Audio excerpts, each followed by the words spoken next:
Ubisoft is apparently in trouble, maybe looking for a buyer, canceling more projects, and yes, delaying Skull and Bones for the 6th time. We're going to try to break all this down. I'm going to give you theories about what we think might be going on. I try to put all of the good information right here at the beginning of the stream so you don't have to go looking for it. It's a longer video because this is primarily a live stream channel, but we do uploads and reaction content as well, so make sure you're subscribed. So let me break this down very quickly. I'm going to run through what's going on before I get to sort of our theories that we've come up with, discussing it with the community and my producer, what could possibly be happening with Ubisoft. So if you missed the announcement, they canceled 3 more unannounced projects. Now, this is in addition to canceling 4 unannounced projects last year in 2022. In addition to canceling 3 more projects that were not announced, they delayed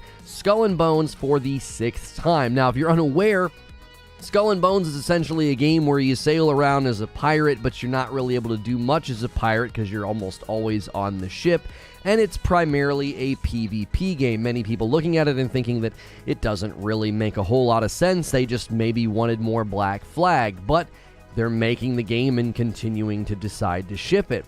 Beyond just delaying Skull and Bones and canceling 3 more projects, they indicated that Mario, Rabbids, Sparks of Hope, and Just Dance 2023 underperformed, which has led to some of these decisions. The CEO is now reportedly being quoted as saying that the ball is in their court, the staff of Ubisoft. It's in their court if they want to turn things around in 2023, and 2023 is supposedly, a very important year for that to happen. Now, this is being done, this is the quotation here, Ubisoft is, quote, facing major challenges as the industry continues to shift toward mega brands and long-lasting titles that can reach players across the globe, across platforms and business models. So this is not just about like, oh, we got some projects that we don't think are that great. They're thinking about long-lasting. They're thinking about global sales. They apparently are doing other moves. According to IGN, Ubisoft is depreciating 500 million euros of research and development and upcoming premium and free-to-play games and the games they're canceling. And it's looking to both focus on fewer games going forward and potentially restructuring and reducing costs in the coming year. So why would you be reducing costs? Why would you be shrinking? Why would you be canceling your projects? That's something that many people are theorizing about. They've even sort of limited in their scope of what they plan to make in 2023. So there's some possible theories, and I'm going to give you the first theory that I think might be going on. Number 1, they could be shrinking for a buyout, but the question is who? Why would you shrink your valuation? Why would you shrink your costs? Well, a good reason to do that is because you want somebody to buy you. Makes you a little bit, more affordable, makes a lot of those redundancies and cancellations that typically happen after an acquisition. It's already been taken care of. We've already shut all these things down, and I'm thinking there's a couple potential buyers. Number 1, I could see Sony wanting to buy Ubisoft. Sony wants a lot of live service games, and they want them fast, and this could be a great purchase for them. It could be very similar to the Bungie deal, allowing for future titles to be multi-platform. Ubisoft CEO's comments previously about wanting to remain independent but open to purchase would line up very well with how Bungie is remaining independent underneath Sony ownership. Now, we'll see how much that stays true, but for now it seems that contract is being honored and Ubisoft could get a similar deal. Avatar Frontiers of Pandora, Star Wars open world game, and Assassin's Creed Red are all being described as open world RPGs. These are all potential live service games if you look at the Assassin's Creed Valhalla model, an ongoing game that you're adding content to, adding to the world. These are all games that I think could transition well into that. Now, there's speculation as to whether or not Avatar, the Star Wars game, and Assassin's Creed Red would be live service.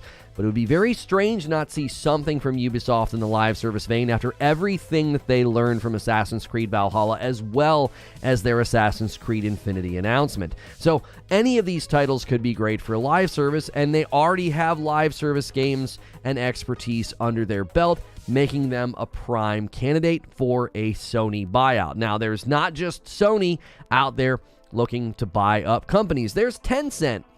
Now, they might do something along with Sony, but Tencent is reportedly, quote, aggressively seeking to own majority or controlling stakes in overseas targets, notably in Europe. And that makes everybody think, well, there's Ubisoft, and that's according to the VGC. So if, Tencent's looking to aggressively go out there and buy some companies, well, Ubisoft could have just put themselves into a great position for that ownership. Now, the reason that Tencent might not be a great buyer is if the CEO of Ubi still wants to remain independent. That might not be as appealing to Tencent. That might be more appealing to Sony. Last year, in September of 2022, they increased their stake in Ubisoft as well. According to Reuters, the transaction also makes Tencent part of a shareholder pact with Ubisoft's founding Guillemot family.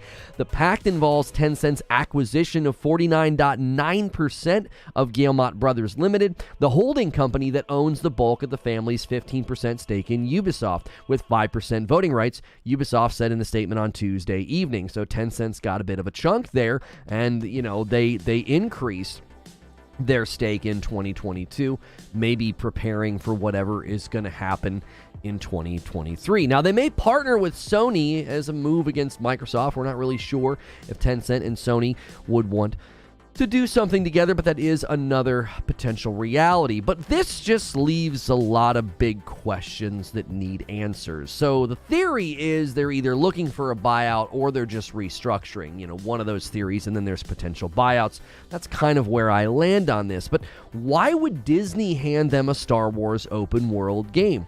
I think that's a fair question. If Ubisoft is basically on fire and you're just canceling project after project, at this point the count is up to 7 canceled projects, and you're still working on this game for whatever reason. I know they're legally obligated at this point to do that, but I think that's a fair question. Why would you be continuing to work on that? And then why would you get handed a Star Wars game? Now, somebody might say, well, Disney's very desperate. That's a weird word to use in the same sentence with Disney. But what I mean is they want a Star Wars game every 6 months, a new Star Wars game every 6 months. So maybe they were just handing out the license. I don't know. Maybe it's like a Warhammer situation. And Disney's like, man, we just want Star Wars everywhere. We want it on phone, Switch, every platform available. If Ubisoft is in such bad shape, though, how would they bode any confidence with Disney's property? Beyond Star Wars, what about Avatar? Avatar's crushing it right now in the theaters, breaking records, chasing down some of the biggest movies out there. And if Disney's holding on to Avatar, I believe they acquired Avatar in 2018 or 19 or something. They own those rights. Why again? Why are you handing Avatar to a company that is having so many problems and canceling so many projects? I believe these questions are valid. What's going on at Ubisoft? Were there assurances made? Was there a buyout sort of planned? Is there money sort of being guaranteed at some level? Was there already some planned funding or buyout coming from somewhere to build that confidence with Disney and to set up 2023 and beyond as good years for Ubi as they basically just trim the fat? And I mean, they're trimming a lot. So they could be planning something pretty significant, similar to what we've seen with Activision Blizzard putting 11 studios behind Call of Duty. Many people theorizing that there's something bigger coming with Call of Duty because of that, because we're just not seeing the quality of 11 studios worth of work on Warzone and Modern Warfare 2. Ubisoft could be doing the same thing, restructuring, trimming down all those projects to devote all the bandwidth to bigger, fewer launches. So smaller quantity, maybe larger in quality and substance. We don't know at this point. So I'm going to discuss this with the live audience, and I want to hear from you. If you're watching the past broadcast, consider becoming a member. There's a join button that you can press. $5 a month gets you into all my extra content. I'll be doing something fun with my wife this weekend. Check out all my sponsors as well, whether it's the glasses I'm wearing or the shirts that I'm wearing. We appreciate that very much. If you're watching over on the talk, smash that screen. Give us those first 1,000 likes. We already got our first 100 likes on YouTube. So good morning, good afternoon, and good evening. What is going on with Ubisoft? That is the question of the morning, and I would love to hear your theories as to what's going on. There's other information out there circling right now about Ubi, about their Ubisoft Plus and Cloud apparently hitting multiple platforms coming soon. My glasses have like a smudge. It's driving me crazy. Ubisoft has not made a banger in forever. I am one of the people who generally defend Ubi. I think they get a lot of hate from people, but I think they have some great franchises under their belt. I do not want to see things like Assassin's Creed go away. I think they've got great plans for that franchise. I'm really looking forward to Assassin's Creed Mirage. I'd love to see what they can do with Assassin's Creed Infinity. You know, thank you guys for clicking the follow button and the like button over here. Make sure you're subscribed on YouTube. Let's get the member goal up there. We hit it yesterday, but it's a new day. Every 25 members, I have to give 5, so let's get that going. First coffee orders. Who wants to be first coffee and who wants to be first member? We did have some renewals. Angry Pete just upgraded to VIP. There you go. VIP. Member Plus, VIP, and above get extra uploads periodically, so always make sure you're checking that membership tab. Hayden Lurker renewed their membership, and so did Duncan. Thank you guys so much for renewing your memberships, and welcome back in. Rabbids didn't take off like a rocket. Immortals wasn't a banger. Well, they said in their report that the Mario Rabbids game underperformed, so I don't know if I would be citing the Rabbids game. I don't know if I would be citing that as a, can you upgrade via a gifted? You can't gift. I don't know if you can gift someone an upgrade. If you've been gifted a member, you can upgrade for $1 to Member Plus, or it would be $5 to upgrade to VIP. So, Hilly's got a book for me in the Discord. Hang on a second. The global games market declined in 2022. So how's it going to respond in 2023 is one of the key questions at the start of the year, says Piers Harding-Rolls, research director at the industry analysis firm. The market is less predictable than it has been for many years due to the difficult macroeconomic backdrop, the post-sicky consumer cool-off, changing mobile privacy, delays in game development, market disruption, blah, blah, blah. There's a lot in there. A lot of keywords I don't want to say out loud. Did you steal that chair from the library? No, I actually got it from your mom's house, and she says that you're late for school, so go get on the bus. Everyone good this morning? I didn't think I'd make the intro. Yo, what's good, Jay the Broken? How are you? I just think Ubisoft needs to consolidate a bit. They had too many irons in too few fires. Well, I mean, at one level, thank you, Blackfire, for jumping back in as a member. I appreciate that very, very much. There's a member renewal from Taylor, a whole year. Says, oh, thank you so much for doing a VIP. Could Valve or Steam buy Ubisoft? Would be very interesting. You know, I don't know about Valve or Steam. That would... Does Valve own... Have they bought any developers or publishers historically? I don't even know if that's in their business plan at all. I don't know if that would be something that they would want to do. I really do think everyone's gun shy of acquisitions right now because of the Activision Blizzard deal, the Xbox Activision deal. Everybody's gun shy of acquisitions, which at one level I understand. At another level, it's like, well, what if that's what's needed to save some of these dadgum companies? Did they get too big? Do they need restructured, trimmed down, made more efficient?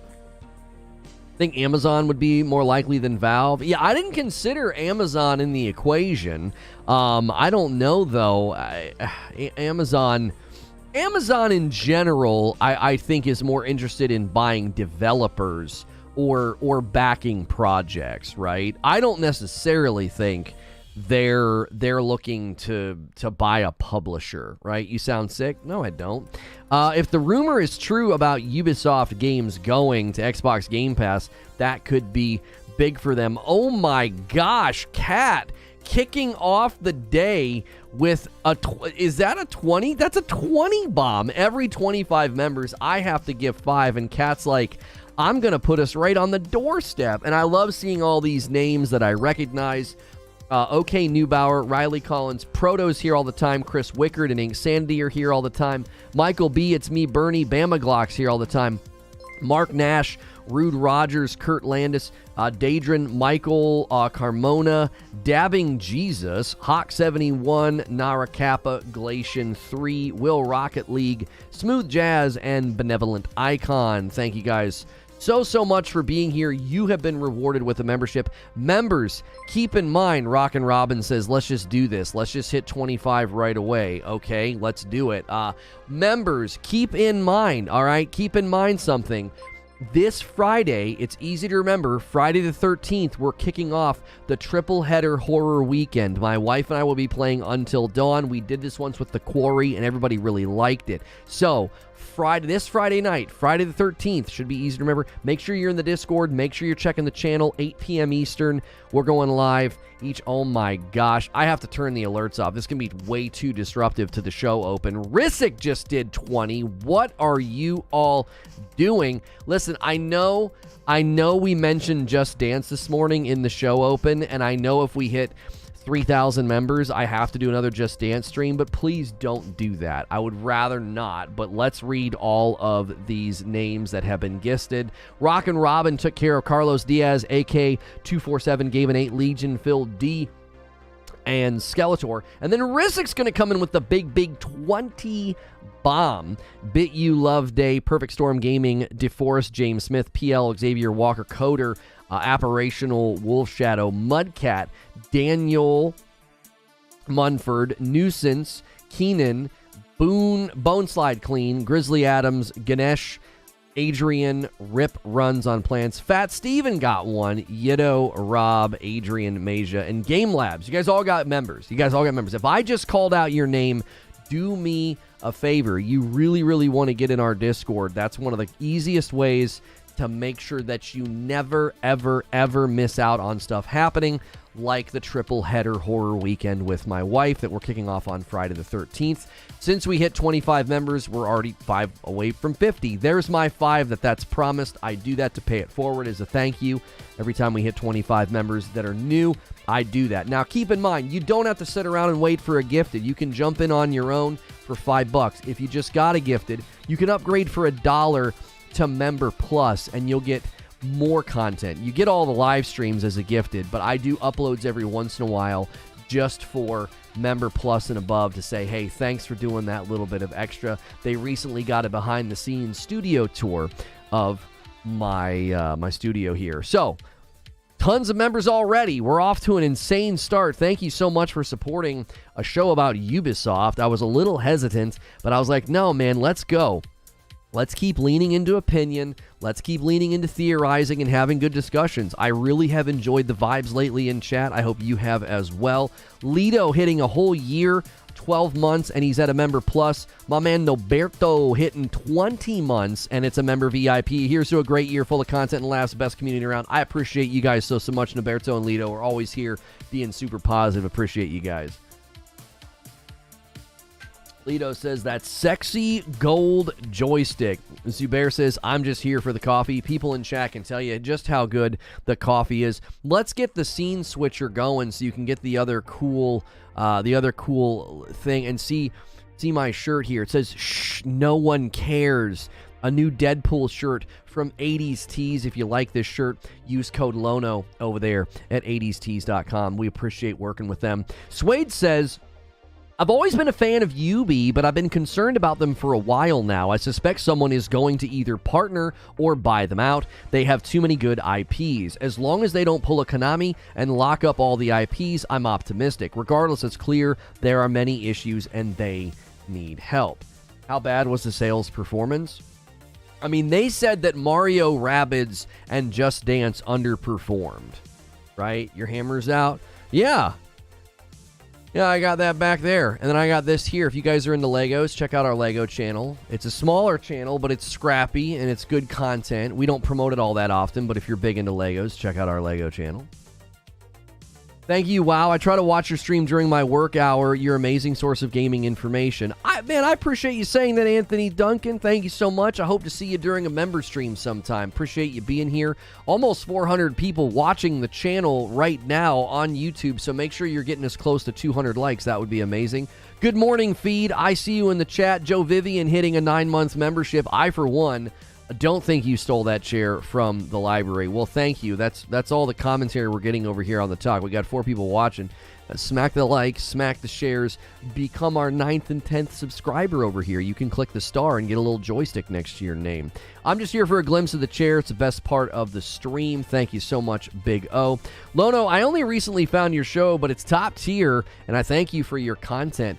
Man, I absolutely love hearing that from people that I love not recognizing your name and the comments. Like, that's just so kind of you to say. We put a lot of work into the show, and we appreciate you guys enjoying it. If you've never been here before, we do variety gaming coverage in a talk show format like this, where it's just a lot of back and forth. I keep it safe for work, so many people throw me on in the background of their day, kind of like a podcast or a radio show. So make sure you're subscribed to the channel. If you ever don't see me in your sub feed, or I mean your homepage. If I'm ever not on your YouTube homepage, make sure and check that subscription feed. I should be there. We do live streams, we do uploads, we do all kinds of content, and we appreciate you supporting us so much. Xerox renewing their membership and hitting a 7-month milestone. And now your mama knows, says Lono. What's going on, brother? Good to see you, my friend. We are talking about Ubisoft is in trouble, maybe. They canceled 3 more projects. Skull and Bones has been delayed again. I will have an upload later today just about Skull and Bones, because I thought, my gosh, what in the frick is going on with this game? I just don't even know anymore. And that upload will be later today, so I don't want to focus too much on Skull and Bones. Right now, I don't want to kind of, eat that video before it goes live. But I want you guys to tell me, what do you think is going on with Ubisoft? What's going on? You're literally the only streamer I watch. The quality of the stream, community, atmosphere, it's all top tier. I appreciate that, Big O. That means a lot. Thank you very much. Guys, tell them how good the content is, but also make sure and tell chat how good the coffee is. Let's get some coffee orders this morning. We don't have any yet. This is ours. See how it says Reforge Roast? That's not a sponsor. That's mine. My wife and kiddos ship it to you. If you've never tried our coffee, chat will tell you how good it is. Yo, what's good, Dan23? Cliffo says, Saudi Arabia back in September said they have $13 billion to invest in a publisher. Could be Ubisoft. What, like the government?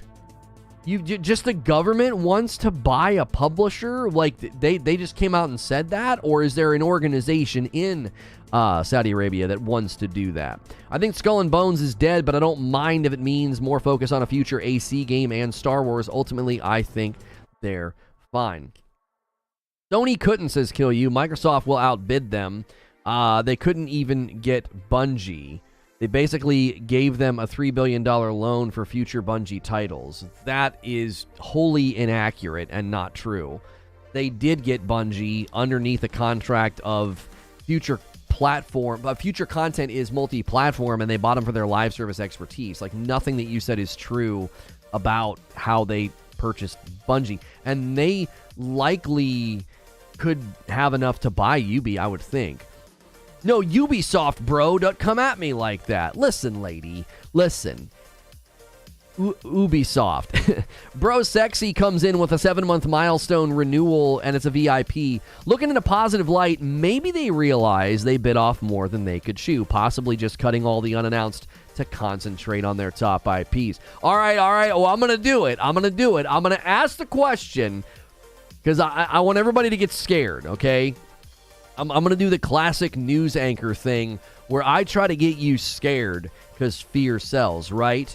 Do you think out of the seven canceled unannounced games, is one of those games Watch Dogs 4 or The Division 3? Like, I'm trying to scare you a little bit. Let's be dramatic. Are they canceling Watch Dogs 4 or The Division 3? Because those are titles that, I don't know how well they've done commercially, historically, right? But I do think That is something to consider. Check that email. An order of coffee coming in from Big O. He grabs a bag of the light roast. Look, man, that's awesome. Thank you, Big O. If my wife comes in and checks, we have an odd number of labels printed. If she comes in and checks, I'm printing your label. You're going out today with the orders today. We literally ship faster than any coffee company you can order coffee from. You'll have it in like 3 to 5 days as opposed to like 10 to 14. Watch Dogs is kind of crap. Watch Dogs 2 was kind of good, wasn't it? I thought it was kind of good. I thought they did a good job with it. I thought people liked it. Didn't it score fairly well with the community and review outlets? Derek says, I'm just saying, the day UB Quebec announces Phoenix Rising 2, I'll do my first pre-order in a decade. Yeah, Immortals Phoenix Rising was so good. It was such a surprise. It was so pleasant to have like Assassin's Creed and Breath of the Wild, you know, spit out a little baby, a little strong baby. That's a good little game, man. Benjamin says mismanagement simple. You think it's mismanagement? I love Immortals. Immortals Phoenix Rising. It's such a shame they had to change their name because Gods and Monsters was such a cooler name. Immortals Phoenix Rising is like, wait, I don't, what the, like, what, how, like, huh? Wait, what, I don't, huh? What, why is it called that? You know what I mean? 3 was bad, though. 3 was bad. There is no Watch Dogs 3. There's Watch Dogs Legion. Oh, I guess that is Watch Dogs 3. I have in my show notes here, Watch Dogs 4, sorry. Watch Dogs sold 9 million, not too shabby. Yeah, you got Far Cry, Assassin's Creed, Prince of Persia, Splinter Cell, Beyond Good and Evil. Oh, I'm sorry, Suede. I'm not laughing at you. I'm laughing at what you wrote. I'm kidding. I'm not laughing at what you wrote. I'm laughing at Beyond Good and Evil too. Oh, come on. That frickin' title. Dominic jumping back in as a member and hitting a 16-month milestone, and you're on a member plus. And then Jonas Delinquent, welcome back as a member plus. Is that you in the avatar? If it is, then it's a joy to meet you. Probably not. Anyways, pure fun. G&M was a dumb title, so I'm glad they changed it. Well, I got to interview them main stage at E3 about Gods and Monsters, and I was absolutely excited from moment one because of the team they said that was working on it. It was like one of the teams that worked on Odyssey or Origins, and then they were like, you know, there's obviously inspiration from Breath of the Wild. I was like, oh my gosh, I want to play this game right now. What Suede was doing was listing all of the unlisted projects, though. Far Cry, Assassin's Creed, Prince of Persia, Splinter Cell, Beyond Good and Evil. I don't know if those are... Those are not unannounced, though. These are unannounced things that were canceled. Richard Rodriguez with a $2 tip through Super Chat. Sony could make Watch Dogs great. Think Infamous. Yeah, I mean, I think Sony could add quite a bit to the Watch Dogs franchise, if you want my honest opinion. I would buy it again. It's so good. Avatar is another one. Those are announced, though. So last year they canceled. So Ubisoft canceled 4 projects last year in 2022. They just announced they're canceling 3 more projects. All of those projects are unannounced. Avatar is probably not going to be good. I'm going to tell you one reason why Avatar is not going to be good. I'm just going to say it because it's in first-person perspective. Who the frick? Why would you build that game, action-adventure, open-world potential, and it's first-person? Why? Doesn't it... What? Inspired by Breath of the Wild secretly means inspired by Shadow of the Colossus? I'm not sure what you mean by that. Suede says, all good. I threw it in the list because that's a surefire way to get the Ubi fans riled up. Yeah. Are you guys ever going to get Beyond Good and Evil out the door? Probably not. You know what they say about Beyond Good and Evil 2, right? You know what they say about it? It's Beyond Good and Evil. I'm sorry. I'm sorry about that. I'll write a formal apology later. I'll tweet it out. I'm sorry for that joke. I want that one back. All right. Pure Lycian, yes, it's supposed to be open like No Man's Sky. What the heck kind of a game would you get from Avatar? Tons of unobtainium suddenly collected to craft bluer skin. Come on. Unobtainium! Listen. James Cameron has made some of the most iconic movies. He's made some of the most iconic movies in history. Who wrote that movie? Who wrote the script? Unobtainium? You couldn't come up with anything better than that? I could ask my kids to come up with, like, the name of a resource or a metal or a rock, and it would be better than unobtainium. They'd probably call it toots or tootanium or something, but it'd still be better than unobtainium. They'd call it poots or something, pootanium. That sounds like something else. First Avatar was a ripoff of Fern Gully. Yeah, or Dances with Wolves, or Pocahontas, or I don't know. How many movies do we have to watch where, like, you know, the indigenous people are treated terribly, but there's one guy that falls in love with one girl from the indigenous people, and then he decides to save them all. I mean, how many times are we gonna tell this dadgum story? You need a Reforge Gaming Yeti mug. I know, wouldn't it be amazing? Just a whoof right there. I love my Yeti. We've got mugs and tumblers, that I could order. Talk, summon me here. Hello, Lono. Hey, Big Matt, help us hit some likes and some shares over here. Let's get some folks watching over here. I miss the days when every kid, every kid's film became a game. Tarzan, Small Soldiers, Rugrats, Hercules, Space Jam, Toy Story. That's true. That was common back then. Skull and Bones will release with Dr. Dre. Precious Gematanium.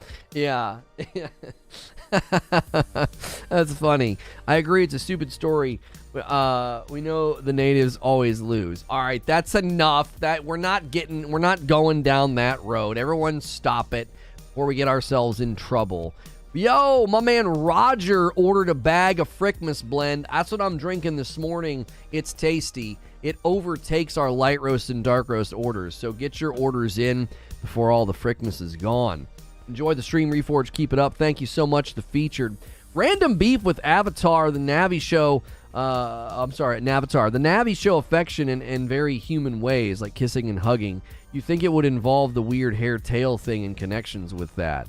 Listen, man, I don't know. I just know they're all kind of naked. So, it's kind of like an adult Smurf film. I'm just kidding. It's like an adult film with Smurfs or something. Don't Google that. Everyone stop. Let's move on. Back then, they turned Disney kids' movies into absolute ball breakers of games. Aladdin, Lion King, Get Out, approaching Battletoads hard. I know, like, video games back in the day were like, oh, you like that movie? Yeah, Aladdin? Oh, you like Chip and Dale? Yeah, come and play our video game. We base it off a children's cartoon. And you're like, I can't wait to play it. Welcome to hell. And you're like, oh my gosh, I can't get past the first level. You're dead. I thought this was gonna be cute and adorable and fun. No. All right. Well, that's how you got game value back then. You just made it so hard that you had to just keep replaying it over and over again. I'm enjoying playing Far Cry 5 with all of its jank. It's like enjoying junk food. I know it's bad for me sometimes, it just makes me happy. And the Far Cry games are actually pretty good. I mean, you got to accept they're a little formulaic, but like, the I think formulaic is okay. You know what I'm saying? Like, there's a reason that, like, Law and Order is still a show. Like, I do think it's okay to just own your formula, and I think it's fine that Far Cry has kind of owned its formula. I don't think there's anything wrong with that. I think sometimes that's the problem. We look at games like Far Cry, Assassin's Creed, or others, and we're like, listen, don't change the formula, Assassin's Creed. Assassin's Creed Origins and Assassin's Creed Odyssey and AC Valhalla, they're not really Assassin's Creed games. Why? They broke the formula. And then like a couple days go by and they're like, Far Cry, it's just another Far Cry. They didn't change the formula. What the frick do you want?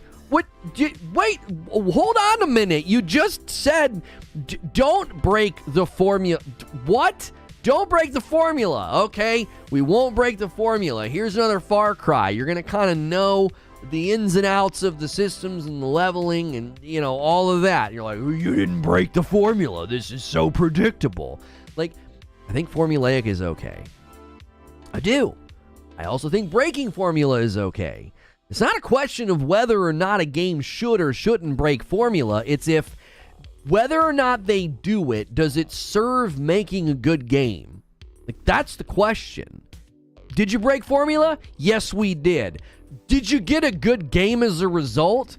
I would say Assassin's Creed Origins, Assassin's Creed Odyssey, and Assassin's Creed Valhalla are all proof that you can break formula and you can make a good game.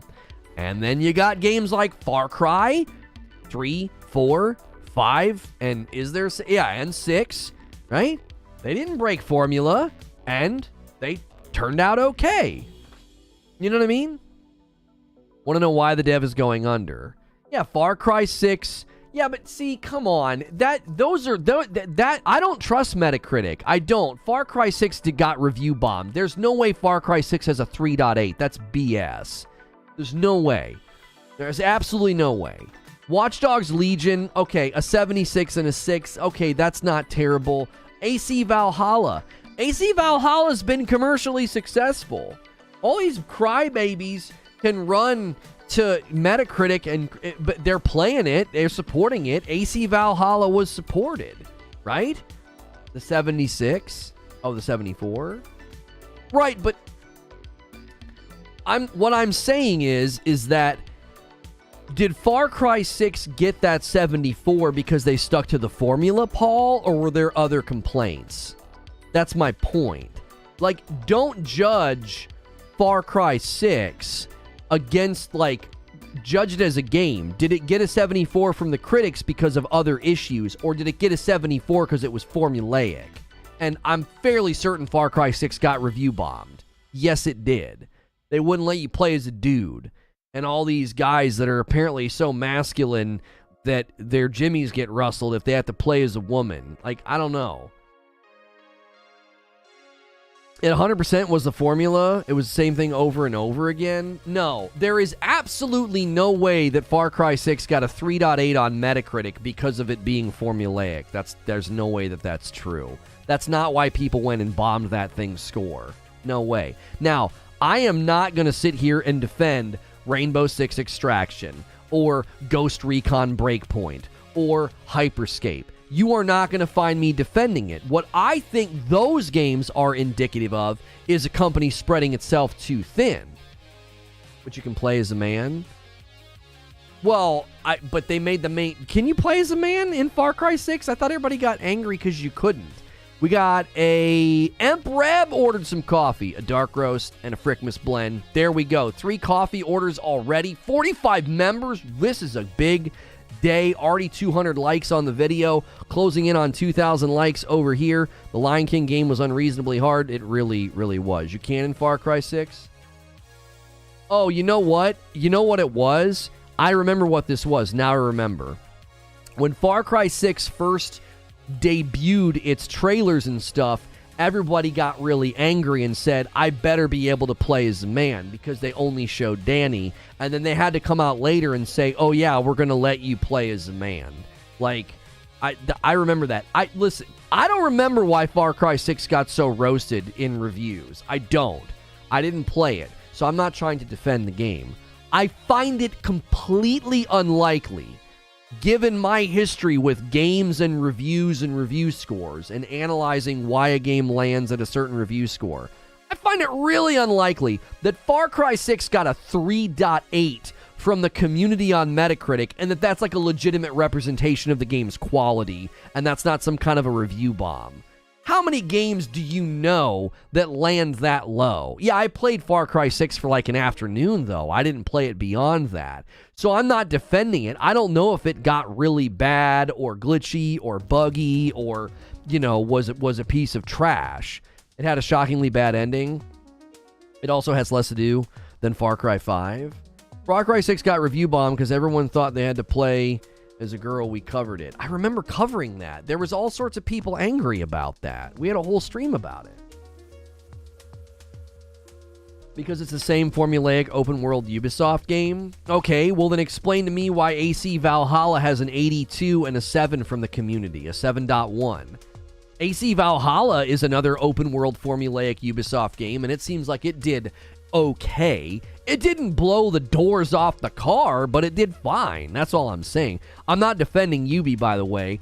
I grant you a bunch of these titles, like Rainbow Six Extraction, trash. Hyperscape, what the F. Ghost Recon Breakpoint, why did you make this? Like, they spread themselves so thin, they've made too many games, and they end up being low quality. I remember specifically covering with you guys. Remember this? This was around the time that there were leaks about the Division Heartland, and there was quotations from Ubisoft about taking existing property and doing like free-to-play games with their existing franchises or something. And I was like, this sounds like a terrible idea. This sounds like you're going to whittle down your beloved franchises into like mobile gamified games. And look what we got. We got Rainbow Six Extraction, free-to-play trash. Ghost Recon Breakpoint. I don't even know if that costs anything. I don't even know when that came out. When that come out? 2019. That thing was just terrible. Hyperscape. They EOL'd that thing super fast, did they not? That came out, what, August of 2020. And then Jan of 2020, we got Rainbow Six Extraction. I remember covering that and being like, I don't know, man. It sounds like they're going to really cheapify all their games. And looking at those games, I'm telling you, the game that I'm super concerned about right now would be the Division Heartland. The Division Heartland could just be another, let's grab an IP that has a recognizable name. We've got enough of it out there. Yeah, let's do it. Yeah, and then we got the roller. Now, you know what's funny about Roller Champions, though? The roller derby game? I thought it was fun. I just thought it was too unidimensional. I was like, people are going to get sick of this extremely fast. It's like I get tired of saying this. It's like a mobile game. It's like, oh, I could play this on my iPad. You know what I'm saying? What about, and we know nothing about X Defiant. Yeah, X Defiant was another game that just looked like it was just another sort of, let's grab all of the Ubi IP and shove it into a game and try to make something that makes us money. Honestly, I'm more concerned about Skull and Bones, which has been delayed for the 5th time due to imperfections. It's been delayed for the 6th time, actually. There were headlines running with the 5th time, but I found an article that actually documented all the delays. This is the 6th, number 6, the 6th time that it's been delayed, not 5. I don't even know, like, I think they're legally obligated to release it, and that's the only reason it's releasing. Listen, if you're just tuning in, we're having another great day. I really appreciate you clicking on my video here on YouTube or watching over here on the talk. Smack the like button, hit the follow button, hit subscribe on YouTube, it's free, and then you can talk in my chat or consider becoming a member. You can hit the star over here and become one of my subscribers. You get a badge next to your name, and you get to use emojis. We appreciate y'all being here. We are talking about what is going on with Ubisoft. Are they getting ready to sell? Are they in trouble? Is this just a restructuring, right? You can gift members on mobile now? Well, all y'all that said you wish you could gift on mobile, it's time to pay up. I'm kidding. I'm kidding. But seriously, give me money. Isn't AC Infinity, it might go through the same thing. Ubi has a bad habit of overusing what works in the franchise. If there's one thing, listen, if there's one franchise that I don't think they will do that, man, oh man, I really hope they don't do that with Assassin's Creed. Oh my gosh, I hope they don't do that with Assassin's Creed. XCal hitting an 8-month milestone, says, love the show. Thank you very much. You know, over here on the talk, you guys can give me money is what you're allowed to. You're allowed. What is that animated GIF? Is that Krasinski? Man, he beefed up, didn't he? Whew. Jim got thick. Old Jim Halpert. I just want Assassin's Creed to be about assassins again. I'm going to laugh the day some Clips Lono asking for money ends up on live stream fails. Listen, if there's one thing I know about live stream fails, it's great for your brand. So, hi live stream fails. Thanks for the free press. Couldn't imagine them selling, to be honest. Well, Ace of Blades, they said they're open to being purchased while remaining independent, and we know Sony did that with Bungie, so I don't think that's out of the question. Jim plays Jack Ryan on Amazon. Oh, no, I know. I figured that's what that was from. Ubisoft needs to look at Square Enix for a model of how to keep games fresh no matter how many releases. Ubisoft publishes the Anno series of games. Those are amazing strategy games. I'm not familiar with those. Imagine Assassin's Creed by Treyarch. Oh, blah. Oh, I puked a little bit. Don't say that. Ugh. No. I'll wait to see gameplay first. I don't trust Ubisoft to sell me anything. I need to see actual people playing it first. Listen to me about Assassin's Creed. Let me just talk about Assassin's Creed for just a second, okay? I think it's really, really hard to mess up Assassin's Creed. You've got such a stranglehold on that game type, right? Third-person action-adventure, melee-based, sneak around. Like, I'm telling you, there's no way they mess that up.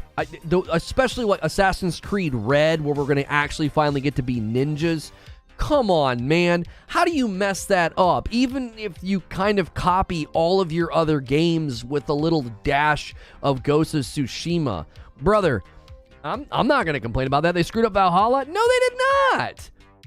Listen, if you want to play a game as a Viking and continue to play that game for a really long time, that's a great game. They did a great job with AC Valhalla. Just because you didn't like it doesn't mean there's not really, really good quality there.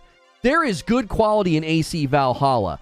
Dollars to donuts every single time someone says, yeah, AC Valhalla sucks. It's because they wanted another Assassin's Creed, and I will grant you that Valhalla was a big departure, but that doesn't make it a bad game.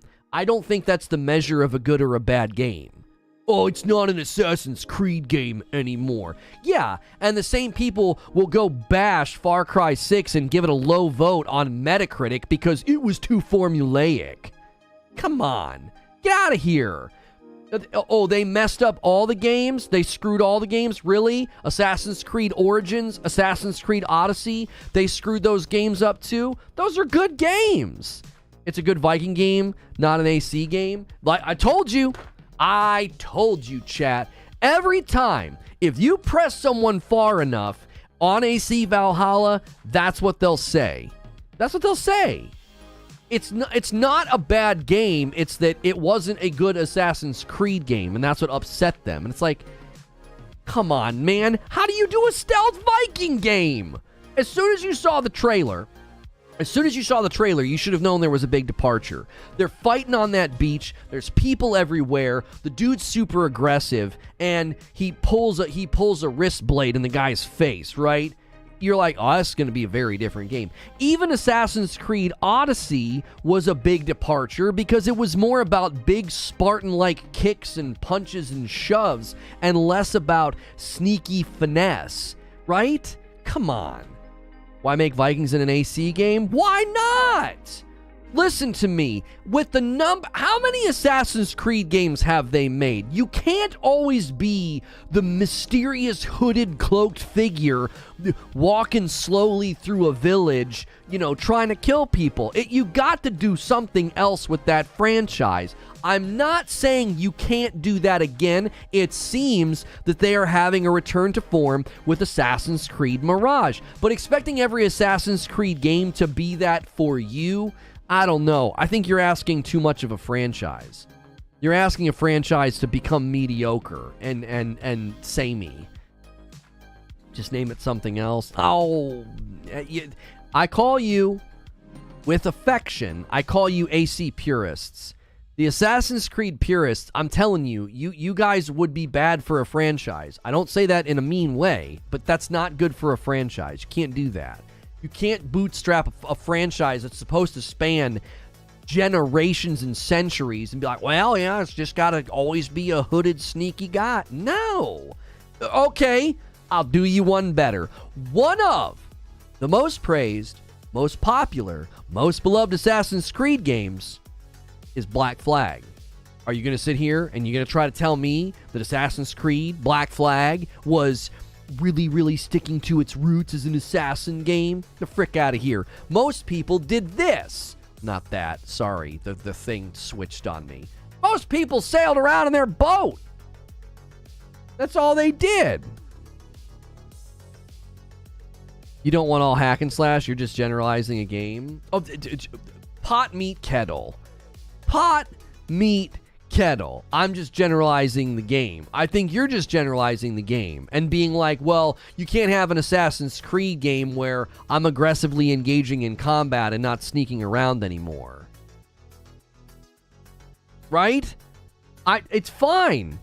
I think it's totally fine to have that level of departure in your franchise. I think it's totally fine. Seems like they had ideas worthy of a new IP starting like 3 games ago. Instead of making a new IP, they shoehorned AC to take advantage of the franchise name.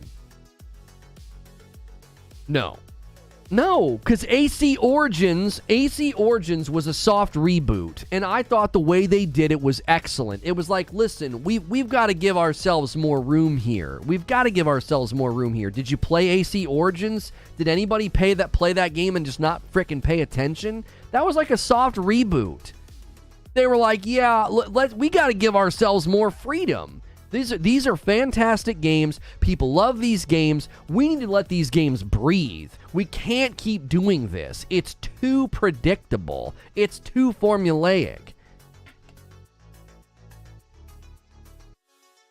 The ship combat in Black Flag was too good. Yeah, I love the fact you could like jump off the boat and swim and look for treasure. All the things that you won't be able to do in Skull and Bones. You're basically a ship. I got like 4 hours in Origins and dipped. Didn't buy Valhalla or the Greek one. Odyssey was peak AC to me. Loot and builds were amazing. Yeah, listen, I'm telling you right now, you don't see it. You guys don't see it. But Assassin's Creed, as a franchise, is impacting the market already. Right? It's impacting the market already. They strayed from Assassin, starting with Origins, beginning more historical games. I enjoy the semi-historical gameplay. Yeah, I think it's great. Excuse me. I think what they've done, I think they've impacted the market significantly. I think AC Valhalla especially has impacted the market. You don't have to like it. You're just converging games where everything is just hack and slash or Souls-like. And what 60 seconds ago you told me I was generalizing. It's not better than Witcher 3, not even close. I don't know who said that. I wouldn't say that. Odyssey was perfect Assassin's Creed endgame. Finally got to use functional pieces of Eden. How you going to cap stealth but have every area be swarmed by an army in a stealth mission? Huge AC fan, and they've been doing good with devs, says Anthony. You hold AC, come on Game Pass, will they happy? That sentence is confused about what it wants to be. Assassin's Creed, before the switch to RPG, people were getting tired of the same thing, and then when you switched it, people got upset. Jason, thank you. That's what I'm saying. People have literally been saying that about Far Cry. Right? It's my second stream. Glad I made it. I'm glad you're here. People have been saying that about Far Cry. It's just the same thing. It's the same thing. Generalizing, converging, same, mate, like diluting the IP. So you think the commercial success of AC Origins, Odyssey, and Valhalla has diluted the IP? Uh-huh. Look at what it's empowered them to do. They apparently had so much success with AC Valhalla that they are launching AC Infinity as a central hub to house all future AC games. You got AC Mirage, a return to roots. I bet you $10 you AC purists are going to drool all over Mirage. This is it. This is pinnacle Assassin's Creed gameplay. And I will be so happy for you because I get it. I'm not denying that they've departed significantly, and it could be good to return to those roots, and AC Mirage promises to do that. But then you got AC Red, which is going to be an open-world RPG. It's going to be probably more like Origins and Odyssey and Valhalla, where you're a ninja, an open-world RPG as a ninja. And you're like, that's not Assassin's Creed. Oh, be quiet. You're going to play it and secretly probably love it. And then they're bringing ACJ to mobile.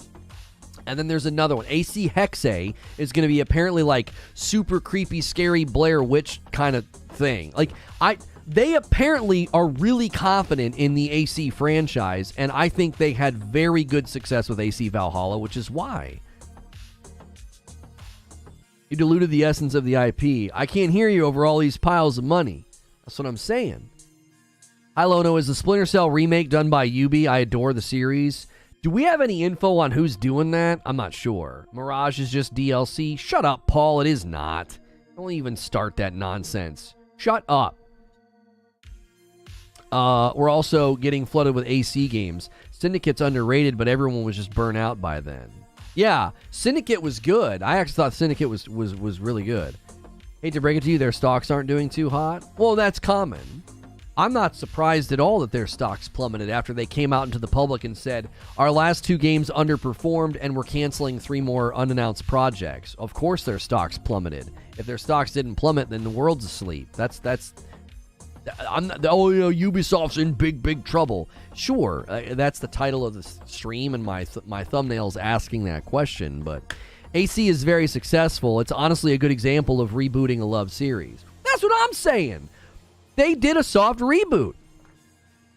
They're not looking at piles of cash. Okay, if you want to get out of the context of what I was talking about and talk about their stock value, that's fine, but you're leaving the ball field because I guess you lost the argument. Come on, guys, don't do that. You are all better than that. I was talking about the financial success of Assassin's Creed. Think about it. You think they planned AC Infinity, AC Red, AC Jade, AC Hexe, AC Mirage? You think they planned all that just because they're like, we really love AC? Or was it based on the financial success of Origins, Odyssey, and Valhalla? Oh my gosh. This franchise is just, this is a winning horse right here. We should do something with this to kind of put it all into one place, have it be more ongoing. Wait, let's really squeeze this thing and see how much we can get out of it. That's what I'm saying. I'm saying, like, those games did well enough to warrant what they're doing. I have Origins. I never played it. Should I? It's my favorite Assassin's Creed. I think AC Origins is fantastic. We don't have too many stealth games, which is a big shame. Ubi has only 3 live services. Siege, which has issues with cheater and outdated engine. Okay, Siege is a good example of how Ubi can reinvest in something and turn it completely around. AC Valhalla, which seems to be the blueprint for future AC. I agree with that. Division 2, which is just kind of in a holding pattern. Div 2 and Rainbow Six Siege, I think, are examples of how they can invest in their existing properties and get good things out of it. You know what I'm saying? Excuse me. I need co-op and AC. There's one coming where you're going to be able to do that, is there not? Well, that's a Witcher. There's a multiplayer Witcher coming. Have they said whether or not one of the coming Assassin's Creed's going to be multiplayer? They have Siege, For Honor, Division 2, Riders Republic, and Roller Drome. Oh, that's right. I forgot about For Honor and Riders Republic. Yeah. Yep. What about Extraction? It's live service, right? More like dead service. Am I right? It still says game is dead. They're overhauling major systems, adding game modes. Yeah, Division 2 is doing quite a bit, I think. They're looking into it, but they haven't guaranteed whether or not it will make the final project. Pretty sure. I think that was their take. Oh, that's right. They took a question about that, didn't they? They already had a co-op AC game. No. During that broadcast where they talked about all the new Assassin's Creed games, didn't they have a question about that? And they said they were looking into it, like they were looking into systems that would allow you to play together. Thank you, Miyako. Yeah. I remember that. We covered that. We covered that stream. You could argue that as a company, they are suffering and are retreating to a known IP. It wouldn't matter if AC was doing well or not. It's what Ubi is best known for. Well, okay, I'll grant you that. They're not marketing well either. For Honor died and came back. I had no clue. Yeah. I think it's hard to spend marketing dollars on games that you're trying to, like, resuscitate, right? I think that's a challenge. If Assassin's Creed Infinity falls, we ain't never seeing Assassin's Creed again. Oh, I'm sorry, fails. Well, Assassin's Creed Infinity is just a hub, Master Jazz. So I don't think what you're saying is true. I think they've got way too many pokers in the fire. Now, somebody might say, oh, look at what happened to Rainbow Six Extraction and Ghost Recon, for an example. Like, they just shoved out something that wasn't ready and wasn't worthy of launch. It was them just using the IP. It's not a game. No, Assassin's Creed Infinity is not a game. We covered this during their live stream that they did in the... When was that? September? I have no idea when that was, but we covered it. And that was when they showed AC Jade, AC Hexe, AC Red, AC Mirage.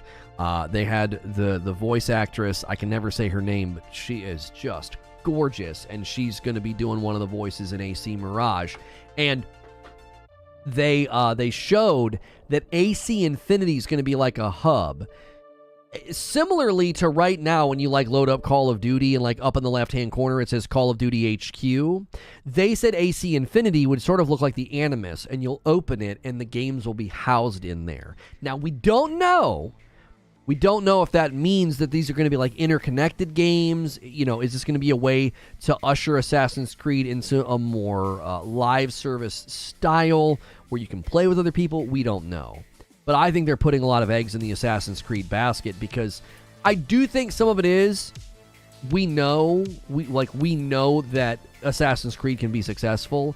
I also worry a little bit about Assassin's Creed that they're going to do the same thing with Assassin's Creed that they're doing with like The Division and Rainbow Six and Ghost Recon, right? You got Rainbow Six Extraction, and then you got Ghost Recon Flashpoint, Breakpoint. And then with The Division, look at what they're doing. They got the Division mobile game. They've got the Division Heartland. How do we know those aren't going to be more half-baked games that just are trying to like capitalize on the recognizable, known IP name of The Division? Well, couldn't they do that with Assassin's Creed? Look at the format, right? AC Jade, mobile game. AC Mirage, a return to their roots. AC Red, finally going to give us ninjas. AC Hexe, a spooky Assassin's Creed. Like, there's a risk there. There's a risk there that they're following the same format of like, well, let's just take recognizable IPs and use them in this format of like, let's get some mobile, let's get some remakes, let's get some whatever. Can't believe it. I only found out from watching streams about what? AC Infinity? Not, yeah. Which one are you talking about? I feel like these hubs are purely for monetization and doesn't really help us. I mean, yes and no. I could see that of being like, oh, it's just for monetization purposes so they can have a centralized store, and then that's going to drive you to maybe want to go buy something, right? I can definitely see that aspect of it. It started as DLC. Are we going to continue with this? Are we going to keep doing this? Anytime you have like a tiny sentence about something starting as DLC, this is what we have to deal with. Yo, taking us to 46 members. Zinthos gifts a member to Anthyro. We started Mirage in its first idea as a Valhalla DLC, and it was quite different at the time. That idea only lived for a few weeks and only on paper. Quite early, we decided to become a standalone with a full new character because we saw the potential of such a return to roots, and it was all pretty quick. So saying it started as DLC, I'm sorry, that's disingenuous, man. Because you know when you say that what you're conveying, Paul. You know exactly what the frick you're saying. You're making it seem like this was chopped out of Valhalla and it's just going to be DLC. In fact, you said that. At 10:29 a.m. Eastern Standard Time, you said Mirage is just DLC. Shut the frick up. 5 gifted members from Vendetta, Michael Montenegro, and Eric Hayes, and Jones Jr., and Elu, and Zach Smith. You guys have all been gifted members. You guys are awesome. It's just DLC. Yeah. They said for like a week it was an idea on paper. We could add this to Valhalla. And they're like, nah, this is too big. You smell like all of the Ragnarok haters who said the same BS. That's what you smell like right now. There's stink on you when you say stuff that's that stupid. It wasn't... AC Mirage is not DLC. They considered it. Somebody wrote down on a napkin somewhere, oh, we should maybe do a DLC in Valhalla. And then like a week later, they're like, no, that needs to be a standalone game. It's way too big. We just hit 51 members on the day, so I'm going to gift 5, and then Rainbow's going to gift 5, taking us to 56. I don't add mine to the total so that it's not confusing. Every 25 members, I have to gift 5 as a way to pay it forward, right? Lono, you seem a little defensive. Was your mom DLC or something? I'm just tired of it. I'm tired of people saying things that are false. My hackles get raised. I'm a little sensitive to people saying things that aren't true or taking a smidgen of truth and painting a false picture, because yeah, there's a lot of reasons I'm sensitive to that. I don't know. You know, freaking fake victims of the world. Quantum Apotheon, Naps, Ben Allen, The Reverence, Electric Storm, The Sideline Podcast, Zen367, Blazin' Bender, Jesse Mack, 1030 Media Group. You guys all got members. You got gifted members. Guys, this Friday is Friday the 13th, right? Hackles get raised. My hackles get raised. I freaking hate it, right? Old sensitive. Shut up, Wheezy. This Friday, Friday the 13th, if you're a member, my wife and I are doing a triple header horror weekend. We're playing through Until Dawn. We did it once with The Quarry. You can go and watch that playthrough if you'd like. It's a 3-part series. It's hilarious. Only members can see that this Friday night. So if you just got a membership, or if you've been considering doing a membership, get into our Discord. Little off topic, but did you ever play the Assassin's Creed competitive multiplayer? I did not. No, I did not. I just want to say, I do feel bad for anybody working on Skull and Bones. Get off that sinking ship. Does anybody else think that, like, Skull and Bones is maybe making, like, foundational changes and it'll actually be good? Is there one person in the world that thinks that? Just one. Anybody? Is there a single person? Madam is super funny. Yeah, my wife's very funny. You want to see it. Skull and Bones was supposed to be a DLC, but they decided to go standalone. Needs to be delayed more than 2 years for that. That's why companies want multiplayer games, because they have more longevity in the talking playing space and thus can be more easily monetized. I do want to believe. I want to believe. Yeah. I hope it's more than just a ship simulator. Do you feel like the AC lead character that isn't Desmond is really personable? The early versions felt much more personable. I don't necessarily care about that very much. Hey, thank you for the $2 tip, Raxy. AC Mirage looks incredible, just what AC gamers want. Yeah, I would say AC purists. There are Assassin's Creed purists that really want to see a game like AC Mirage come to fruition, right? Could we get 23 more likes on YouTube? Let's get some more likes over here on the talk, man. Just smack the heck out of that screen and share it. Let people know we're doing a nice live show today. Talking about Ubisoft is in trouble. What is going on? What do you guys think? Is somebody buying them? Is it Sony? Is it Tencent? Somebody said Microsoft will outbid them earlier, and I didn't get a chance to respond to that. I don't see that being a thing for Microsoft right now. They're a little busy. They're a little busy trying to buy, I don't know, a third of the industry. So I don't necessarily know if they're in the market right now to try to buy somebody else. That would be that's just my gut. That's my gut instinct on that one. Is Microsoft's a little tied up. Microsoft's busy with Blizzard. They don't care about Ubi, right? Embracer Group. Yeah, Embracer Group just did a bunch of acquisitions, didn't they? So, maybe I could see that. I could see Embracer Group stepping up to the plate. perhaps. AC Games All I Want, says Raxi. Shared to my whole Discord. Thank you. I appreciate that, man. I appreciate that. If you enjoy what we do here, you enjoy the live shows, you enjoy our vibes and our discussions, make sure you are subscribed. Subscribed. Make sure. Oh, golly. That short is doing great. We had a short this morning. Taking off. Oh, crap. It's January. When are the Girl Scout cookies on sale? Zubair, we got a question in chat. Can you field that one? I'm so sorry. I am so sorry. That was good. Come on. That was pretty good, man. I didn't skip a beat. New Reforge roast looks nice. I colored that one in so you could see it on the dadgum camera. You couldn't see it. The printers messed the bags up, but that means you get a signed bag now. Limited edition white bags that are signed. My sister gave me some Thin Mints for my birthday last weekend, so they got to be in the wild. I knew it. I knew I could count on you. Oh, golly.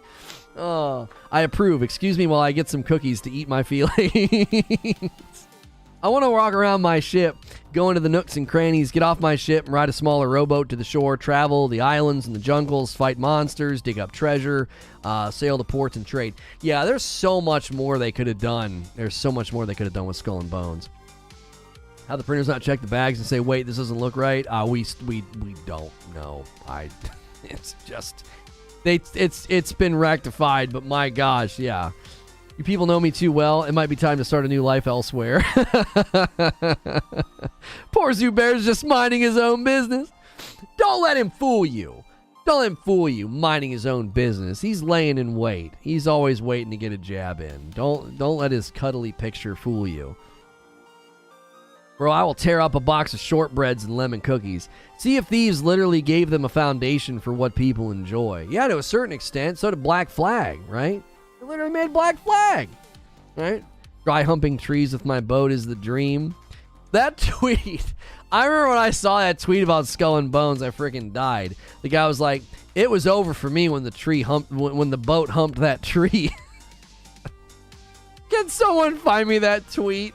That tweet was a work of art. It was a work of art. I was like, oh my gosh, that's so perfect. That's exactly right. That's exactly right. It's like, what exactly is happening there? You just, bumping the tree with your boat and like melons are falling off of it? What the huh? All Ubisoft had to do was make Black Flag 2 and then slap Skull and Bones on the case. That's the biggest fumble in video game history. That's what I'm saying. Black Flag 2, call it Skull and Bones, make it live service. I'd have played the ever-loving snot out of that game, bro. I'm a pirate. Are you kidding me? Let's get it going. Especially if it had co-op. Could have played it with my wife, booted up on 2 systems, completely opt out of PvP. You know what I'm saying? What did y'all do? What did y'all do? I don't want to cannibalize my upload. I have an upload coming later today about that. We let's not talk too much about it. So, I want you guys to make suggestions right now. So, this is a discussion question. Who do you think buys Ubi? Or do you think they're trying to get purchased? Is this a move to get purchased? Or are we seeing something that's not there? Are we reading the tea leaves wrong here? And if they are, who's buying them? We've thrown out Sony, Tencent, and Embracer Group. Microsoft, I don't know. Weezy says they are 100% trying to get purchased. My man Zach Smith with a 6-month milestone says thanks for the gifted. You're welcome. Thanks for coming back in, Zach. Cheers to you. Microsoft will definitely be a top runner, says Ace of Blades. Amazon. Somebody's throwing out Amazon. Quiet Shy, good to see you. Quiet Shy saying Amazon. Eugene saying Tencent. I'm kind of leaning towards Tencent and Sony. Tencent, increased their holdings last year. Literally no one else wants them.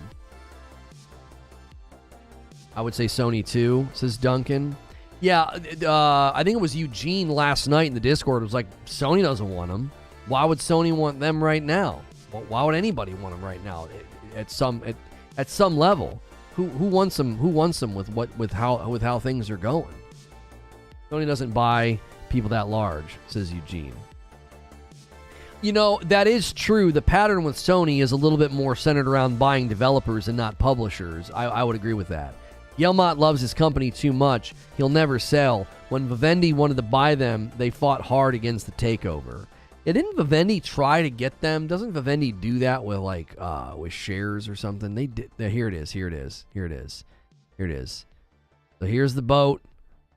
Wait, is there another one? There's another shot too where the boat's like humping the tree. Come on. Where did it go? Here's the hot pulsing action for hunting. Oh my gosh. Wait, there it is. Humping the tree. Yeah, give me them melons. Whoop. Done. What's happening right here though? Oh, they're mining the materials. You see the sparks right here? Look at that. Look at that action. Woo. Be still my beating heart. Nintendo? No, I don't think Nintendo wants them. Their properties don't even hit Nintendo. Disney, Avatar, Star Wars, and rebrand Skull and Bones as Pirates of the Caribbean. Yo, what's good, Narwaffle? Thank you so much for the rose. I appreciate it. Thanks for supporting the channel over here. And thank you for the... I love getting to say this. Thank you for the Tiny Diny. That is just the greatest thing ever. It's a tiny dinosaur. Tiny Diny. I love it. Mario Rabbids just came out. According to Ubisoft, Mario Rabbids and Just Dance 2023 underperformed. It underperformed. So, Ubisoft has a surplus of live service compatible IP. Sony is at a deficit of live service compatible IP. I have no doubt nobody wants Ubisoft, but I bet everyone wants their IPs. Yeah, I think that's a convincing angle to take. You know, that, hey, Sony really needs some live service games if they're going to hit these commitments. Wheezy says, for 2 to 3 years, Ubisoft has been trying to be bought, and the problem is nobody wants them. They tried acquisition and proposed mergers. Everyone has basically laughed in their face. Ubisoft is essentially seen as a negative asset in the market. Who were they trying to court back in the day? I don't remember that. Can't stress this enough. Ubisoft is seen in the world outside of us consumers as a negative asset. They have insane debt, says Wheezy. Deficit how? I think what Creature is pointing to is that right now we don't see any evidence of the Sony live service plans. We don't see any evidence of it. We see the commitment, right? We see the commitment. But, like, where are all the live service games? They're supposed to have, 12 by the end of 2026. They have 3 years to get out 12 games. Where are they coming from? Yeah, Ubisoft had allegations of a toxic environment, and they seemingly did nothing about it. True. Their live service goals are not dependent upon acquiring. I don't think he's saying they're dependent upon acquiring, but he's saying, listen, where are these 12 games going to come from? They didn't make those goals based on hoping to acquire devs. That's probably true, unless they were already in acquisition discussions. Sony bought Bungie, their live service, and Sony is getting help from Bungie making many more live service games. Already that has a big part of that to buy. Sony apparently has 2 to 3 titles in the works right now by Bungie. That's only 2 to 3. That means you got 9 left, right? That means you got 9 left. Those 12 games are already in development and have been? Really? Where did we read that? I've not read that those 12 games are already in development. I haven't. We've got 2 to 3 potentially. We've got 2 to 3 rumored to be in production right. Maybe not rumored. I think Bungie might have come out and said they're building 2 or 3 or multiple titles right now, unannounced live service games. All right, let's just grant 3. Then you got 5. Then you got Factions. That's 4. Then you got Fireworks Studios. That's 5. Deviation Games, 6. You got that rumored one, that Project Red by People Can Fly. That's 7. All right. We're a little over halfway there now to the 12. MLB The Show. Yeah, but they said 12 after that was already out. Oh, that's right. The 2 Horizon Forbidden West games. That's 9. That's 9. Arc Raiders? Arc Raiders isn't a Sony title, is it, Captain Steve? I didn't think that was Sony. I thought that was everywhere. I thought that was a Game Pass game as well, is it not? All right, we're at 9. Rumored Sony London, Media Molecule, Twisted Metal reboot. Yeah, you can't include MLB and GT7. Those predate the announcements. So we're trying to get to 12. We're kind of close to 12, Creature. I don't know. I think the likelihood of a pre-commitment purchase of Ubisoft by Sony. If you guys are just tuning in, we're considering Ubisoft potentially, if Sony buys Ubisoft, we're considering if that's even possible.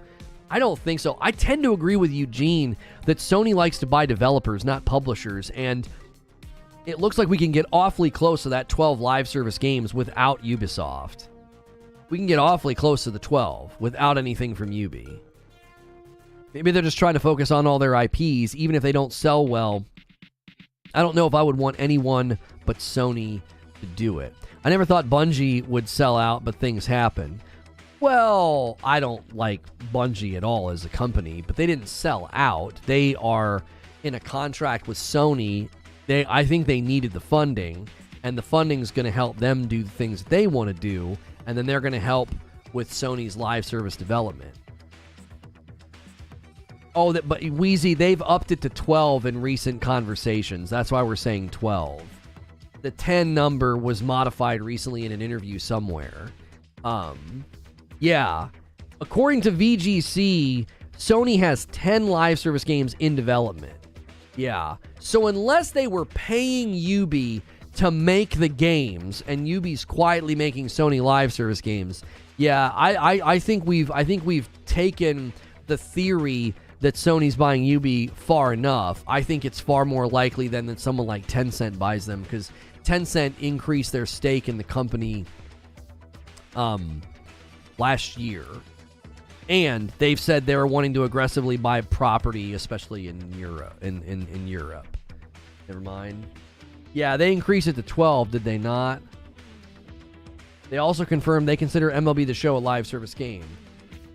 Well, I'm not saying they don't consider it a live service game. I thought they were saying we're going to have 12 new by the end of this year, which means you wouldn't include MLB The Show, because at the time of that announcement, that wasn't new, right? A more diverse first-party portfolio, single-player game catalog. Man, look at those titles. Beautiful. God of War Ragnarok, Horizon Forbidden West, Ratchet & Clank Rift Apart, Spider-Man Miles Morales, Last of Us Part 2, Uncharted, Returnal, Ghost of Tsushima, Death Stranding. That is a nice lineup. How profitable is Ubi? According to Wheezy, they're not profitable. According to Wheezy, they are not profitable. They're in so much debt, and they're not doing well. I mean, they may be able to turn things around by what they're doing, with reduction costs, shrinking down, canceling projects. These are all things that could potentially help, right? Not according to me. Look at the financials. Well, I'm not saying according to you. I'm saying that you said it. You said it, right? That's all I'm saying. You said it. You're basing it off of financials. I'm not saying that Wheezy's our source, but I'm just saying that you were the one that brought that up. Where is Prince of Persia? Now that they're getting shown it's so bad, so much worse is Wheeze. If we can just get AC, Watch Dogs, and Prince of Persia and a Clancy IP, bro, isn't this it? Yeah. We've over the past couple of years, we've completely changed format and show type and branding. So you can catch me here on The Talk. You can watch me on YouTube at Reforge Gaming. We do a lot of different content, and we have a lot of different channels with lots of different content types. Prince of Persia is called Uncharted now. I don't think they're going to do that. I'll be sad if Prince of Persia gets cut. Well, they canceled 4 unannounced games last year, and then they canceled 3 unannounced games this year. So that's 7, and they're all unannounced. Wasn't Prince of Persia announced? I feel like if it's an announced project, it's at least, it's tentatively safe. Ubisoft destroyed their name and rep with back decisions in game projects. They haven't released a successful game in years. That's not true. Valhalla was successful, and they created, I think, a really good model for action-adventure live service. I don't know about the I'll be willing to admit that the rest of their titles recently that have launched have done very, very poorly. The Roller Derby game and Rainbow Six Extraction and all of those. Like, I will readily admit that they've struck out on a bunch of titles. Yeah, Immortals was very successful. Yeah. Immortals Phoenix Rising was good. Assassin's Creed Valhalla was good. You don't even have to like Valhalla to see that it went the distance. So, the Sands of Time mechanic was amazing for the time. I know, it'll be interesting to see how they do that going forward. Yeah. I think they should end the AC Desmond storyline better and then started AC fresh. I feel like they kind of tried to do that. You know what I mean? I feel like they kind of tried to do that with AC Origins. It was like a soft reboot. Did you go over Justin's GDC talk? I know it's Bungie, but in his talk, he gets into other developers' mindsets. It could change how they change their dev cycles. No. Listen, if Bungie's talking, I don't listen or read. I don't really care what they have to say about anything. I don't like covering their stuff, for very good reason. Division 2 was a couple of changes away from being great. I think the biggest problem with the Division 2 is it should have cooked for another year and a half and implemented a lot more of what they learned from Div 1. I feel like maybe they were too far into the development of the Division 2 to implement a lot of those changes, right? That happened with that happened, right, with Destiny. Destiny 1 to 2 did the same thing. All the good things they learned in that last year, it didn't get implemented in D2. Why? D2 was too far into development. More than likely, the same exact thing happened with the Division 2. The Division 2 was too far into development to implement all the things that they learned. Because, like, Division 1.8 and all the things they did with survival and all those changes they made, so much of that felt absent from the end game of... the Division 2. About to drop Destiny 3? I don't think so. They started the development of Div 2 45 days into Div 1. It was too late to add what they had learned. Immortals is highly underrated. Yeah, Immortals Phoenix Rising is a really, really good game. Division wasn't friendly to casual gaming. It relied on continuous play. Didn't Div 2 come out just 2 years after Div 1? They felt really close together. I can't remember. Sad that they won't ever make another Immortals. Did they officially state that they won't be making another one? But the way they titled it, I felt like that would have been perfect for them to do more with it. Why can't they make another game like Splinter Cell? They're redoing a Splinter Cell remake, are they not? I believe they are. There's a new Rayman game in development. I've not heard that. A new Rayman game? They're going into year 5 on Div 2, so what's the deal with that?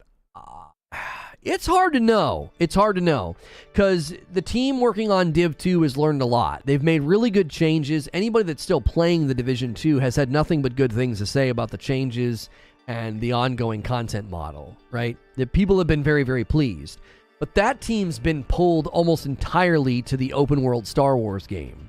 So I have no idea what the status of the Division franchise is. I have no idea what the status is. There's supposed to be a Star Wars game in development. There is a Star Wars game in development. Yeah. But that is, at this point in time, all we know is that was massive. They put massive on it. The team on Div 3 was put on that game. I want to know how they came to be one of the only games based on Tom Clancy books. Yeah, I'm not sure what the license there is. Has that ever been... They're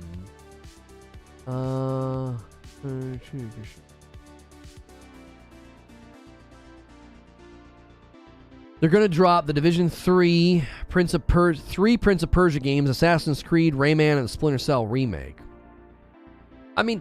Like I said, I think Ubisoft could turn it around. I'm not in denial about that. I think they have big franchises that could do well. At one level, I think what I'm reading sounds really good, even though it could be pretty destructive to the company. Like that they are... What was the quote? They are facing major challenges as the industry continues to shift towards mega brands and long-lasting titles that can reach players across the globe and other business models. And they are investing in... it's looking to focus on fewer games going forward and potentially restructure and reduce costs in the coming year. Based on everything I've heard this morning from people, that sounds like what they need to do, right? That's exactly what they need to do. You gotta give your bottom line a break, you know, if you're gonna be successful. I'm trying to make space on my, there we go. We've been live for a little over an hour, guys. Thank you so much for 300 likes. Thank you so much for 56 members today. Amazing. We've had 69 new members. I can give you guys a member count if you want. Thank you so much for all the likes over on the talk, all the new followers. We appreciate it very, very much. Ubisoft is just full of money, not as YouTubers are saying. They're currently developing more than 20 games with the studio. What do you mean they're full of money? You know what I mean? You keep up with PC games like League. Any comments on Riot cutting back on pro gaming? No, I don't really have any comments there. I don't keep up with games like League. That's out of my wheelhouse. Yeah, out of my wheelhouse. We are at 2,468 members, so we did dip a teeny bit. We hit all those great goals last month, and you're going to get all those rewards this month. The last goal was the Just Dance thing for 3,000, which we're a chunk away from that, so that one's probably not going to happen. But all the other ones are happening this month. First, this weekend with my wife, the triple header horror weekend, and then the Star Wars watch party will be the following weekend. And then the last Friday of the month, my brother will be here, so that's going to be hilarious. Excuse me. Ubisoft should do an AC Slave Revolution game where these guys go around. That sounds frickin'. That would not. No. False Idol. There's no way. What the frick? Do you honestly think anybody would try to make that game? My gosh. They're not full of money. They're bleeding money. Yeah, I don't necessarily think. So is it Ubisoft or Ubisoft? I don't know. Well, obviously that's the best Friday then. Yeah, that's right. And Friday nights are members only. So you want to be a member before my brother gets into town or before this weekend or before next weekend. So Ubisoft made a millionaire contract with Sony. Gets crap a ton of money from Uplay service. Bleeding money. Have you checked any of the financial reports, or are you just like... Do you understand that there's a big giant difference between like generating revenue and generating profit, right? Like, watch a couple episodes of Shark Tank. They're always like, how much revenue have you generated? And then they go, and how much of that is profit? And they always want to know that. You know what I mean? Have you actually looked at their financials? Yeah, I mean, they're in financial trouble. That's right. Their overhead must be massive. Like, they're literally shrinking and trying to reduce cost right now because of what's happening financially to them. I don't think that's helping your position as much as it's hurting your reputation. You don't devalue yourself so drastically and publicly if you're not in trouble, says Creature. Yeah, I don't think you would do any of that. Yeah, they made $1 billion and lost 1.7. Right. False Idol with that crazy A-Train energy. The boys watchers know what I'm talking about. Yeah. Kind of feels that way. Wait, there's an AC game where you play as... I don't think that's ever happened. They made an AC game already. I think it's called Freedom Cry. I don't remember that Assassin's Creed game. Assassin's Creed Freedom Cry? Was that a game? This was last summer. So their CEO, the bottom line, Ubisoft has been in a bad spot for the last few years and is seeking a way to climb out. Headline, Ubisoft Guillemot gives up some pay. Like, the CEO is basically taking a pay cut to keep things going, which I guess good on him. I don't know how many Western companies will do that. It's bad at Ubisoft. At the HQ staff, they have to bring their own tea bags. That's pretty bad. Yes, I did. I work in the company, and 731 isn't profit. Okay, so you work in the company, so you know more than all of the CEOs and the public financial reports. You know more than all of that. Okay. Quit wasting our time with your dishonesty and stupidity. Not to mention opening more studios. Latest were Sherbrooke, Quebec, and pumping salaries for retention 5 to 10% in 2021 when everybody left because of the scandals. The profit was $731 million in the 2022 fiscal year. But we're not talking about one particular fiscal year of profitability. We're talking about the company's global financial standing and the fact that the CEO took a pay cut just last year because they're trying to get out of the financial trouble that they're in. You know what I'm saying? Is he saying that public statements were materially false? Right, like they're clearly trying to solve their problems. Like I don't think, skull and bones. Yeah, exactly. Ubi never made $700 million in profits. Yeah, what financial report are you pulling that from? That they made $731 million in profit?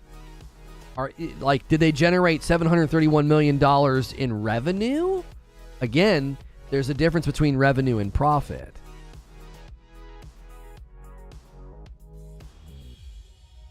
I just don't think so. Not to mention, I already read that. No, and I don't need to explain anything to you. Sure. Classic internet argumentation method. I'm going to make a bunch of unsubstantiated statements, and then when I'm asked to substantiate them with proof, I'm going to say, I don't need to explain anything to you. The depth of your intellect is so staggering, I don't think anybody can get in the kiddie pool with you. Ubisoft reports year 2021 to 2022 earnings figures from Globe Newswire website, and it's not backing what you're claiming. Stupidity, you're just rude? Okay. You know what's rude? Making false statements and disrupting a chat because your fandom is corrupting your ability to think critically. The financial reports are at complete and utter odds with what you're claiming. Ubisoft has become a low-end AA game company, says somebody on the TOG. LOL, the company as well. So what is it that you're stating? That the company is well and okay, or that they're super profitable? Because now you're kind of changing your tune. It's like, oh no, these people have the ability to use Google and falsify my claims. Whatever will I do? I have an idea. I'll reframe what I'm trying to assert and argue. Profit? I'm looking at a Globe Newswire financial report that doesn't back your claims about how much profit they generated. I'm looking at another report that says Yves Guillemot gave up pay in 2022 because of their financial trouble. I don't think Ubi has ever made $200 million in profit. Paul's got another report. Annual net income generated by Ubisoft from fiscal year 2004 to 5 to all the way to 2021 to 2022. 2021 to 2022, as far as I understand this form, they generated 79. Whoops, that's the wrong page. Net income loss in millions of euros. They generated 79 million euros of income in 2021 to 2022, a fraction of what you claimed. A literal fraction of what you claimed. You claimed 731 million. They generated 79 million. An actual fraction of what you said. You said 700 something and they were in the 70s. What are you talking about, bro? And that's generated income, not profit. That's generated income, not profit. Whatever I say, you will say is a lie. Well, your current track record is just to make false statements. Yes. False statements. I work on Ubisoft Portugal. Well, thank God you don't work in the financials department, or hopefully you don't. Or maybe you do, and that's why the company is where it is. Jiminy frickin' Christmas. Yeah, their net income or loss in millions of euros from 2021 to 2022 was 79 million, bro. You're literally saying stuff that ain't true. Falsify, I'm just saying the company is good, and you're all saying crap lies. No, you didn't say that the company was good. You said, and I quote, let's go all the way back up here. The profit was 731 million in the 2022 fiscal year. You said that. And I said, did they generate that in revenue or was it profit? And you said profit. You said that. A YouTuber thinks he's a financial advisor. No, I don't think I'm a financial advisor. I think I have an education level above middle school and I can read. I'm reading reports and figures and numbers that are not in line with what you claimed. You claimed that Ubi created and generated 731 million in profit. That's not true. That is a false statement. I'm literally reading financial reports. It's not that difficult to do. Like, a couple of seconds and my community's already out-researched your claims. It didn't take us very long at all. And here's another report from Reuters. Ubisoft sees significant top-line growth, and they expect lower profits in 2022 to 2023 after missing a full year of estimates. A full year estimate. So, you clicked on a thumbnail and a headline, and you're like, oh my gosh, this guy's asking the question, is Ubisoft in trouble, right? Like, and we're looking at their financials, we're looking at their trim down, 7 canceled unannounced projects, and you're in here telling me, no, they're just fine. They generated $731 million in profit, when actually they generated $79 million in revenue. They generated a fraction of your claim in revenue, not in profit. Like, what else do you have to say other than you made a mistake, you shot off before you did your research, or maybe you should tender your resignation. I don't know if you should even be working there at this point. A YouTuber and a bunch of no life on chat know all the financial steps of a company? No. We're reading financial reports, and now you're insulting the chat because you don't like the fact that we have the ability to read financial reports. Like, what I would do if I were you is I would update my resume. That's what I would do. If I were you, I'd update my resume. Because if somebody is telling you that the company's fine and they're generating all this profit, you're probably one of the first departments to go. That's what I would be doing if I were you. You're just saying a bunch of lies. What financial reports? It's all public, bro. We're not telling lies. GlobeNewsWire.com and Reuters are all pulling from financial reports and statements. The CEO himself took a pay cut. What are you talking about? These aren't lies. This is all verifiable. Yo, it's good, Adam Russell. You was a joke. How you been, Lono? Been busy. Not been able to watch. Hey, man, good to see you. Good to see you, Adam. It was a press release. Yeah, press release distribution. It was literally a press release from Ubi. Like I said, he got banned because he just started insulting everybody. I'd update your resume, my friend. I would update your resume because you're not tuned in to what's going on at the company you allegedly work for. You don't seem to understand what's happening. Ubisoft employee gets fired for being an idiot on YouTube instead of working.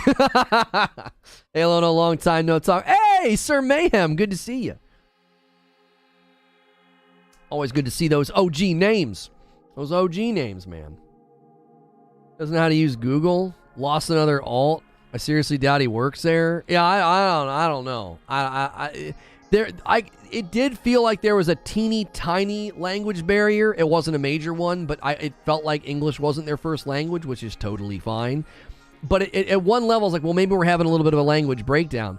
But when you're going to sit here and tell me 731 million in profit, I'm like, what in the actual F? Yeah, this report indicating they're like 618 million in debt. Like, I don't even understand.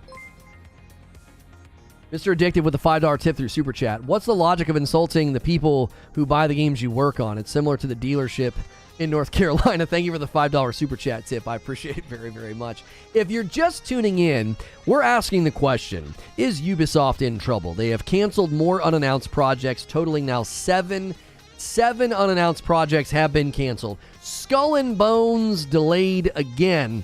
And here, okay, let's take this discussion question. What does this mean for the future, right, of franchises like AC, Star Wars, The Division, and Avatar, right? You saw his Twitter, claims to work there. Well, you went to his channel. Oh, wait, hang on. I clicked on you. Let me go back up here. Listen, I can't go to his channel because we hit him. Well, maybe I can if I go up far enough. No, I can't. Maybe, I don't know how far up I can go. Yeah, I can't see any of his messages now to go to his channel. He has a LinkedIn profile. Needs to be working instead of chilling in chat. Yeah, what are you doing here? Just Googling Ubi? You going to YouTube looking for videos about Ubisoft? The company value dropped $500 million overnight. Yeah, they're fine though. That's my question, though. What does all this mean for future franchises like Assassin's Creed, Star Wars, The Division, and Avatar? Human Type Person says they're doomed. I see it another way. This could be good for those franchises to focus your efforts, right? Focus all your efforts. Well, double our efforts. Focus all your efforts on the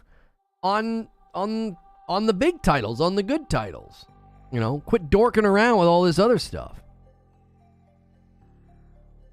Solono, Ubi has been in trouble for a while. They need to just go back to the basics. Remember why your games were great and do a true reboot of your series. Well, I'm gonna be honest, right? You got the Star Wars reference. Nice. The Assassin's Creed, I think, did a soft reboot in Assassin's Creed Origins. Then you got Odyssey, then you got Valhalla. I don't know why viewership just bumped so much. Maybe, are we getting our video shared somewhere, or is YouTube no, YouTube's acting up. Okay, now we're back down to 477. You guys might have gotten a bit of a blip. Anyway, gotta go. See ya, Jason. I don't know if I missed something that you were trying to say. Try to interact with everybody that I can. Make sure you guys are smashing like. Make sure you guys are hitting subscribe so you can talk in my chat. We need 2 more subscribers over here on the talk to press that star button to get to our goal of 10. We've blasted past our goal here. If that hits 75, I got to give 5 more. Thank you for a huge day on the channel here on YouTube. Please tell me the Star Wars game is going to be okay. Yeah, I run in the room. Is Star Wars going to be okay? Yeah. Oh, I'm not saying yeah. I feel the same way. I don't know if it's going to be okay. I don't. It could be in terrible shape. Excuse me. Let's get more likes on YouTube and more Llama and Tiny Dinies on the talk. That's right. That's right. Yo, what is happening on YouTube? There's no way we just jumped to like 522 viewers. Are you guys getting blips or something?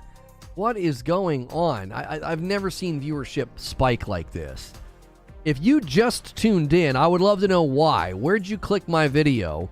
Or is YouTube having a conniption? I'm genuinely curious. They've been messing around with live streams lately, and we were at 470, then 490, then I saw 520. I don't know what's happening. So, no blips. The algorithm loves a troll roasting. It may be. If you want to come in here and claim you work for Ubisoft, line up, and we'll have ourselves a fight. We're in the Matrix. YouTube homepage. This topic got me curious. Hey, Bradley, good to see you. Good to see you. No blips here? Okay, no blips.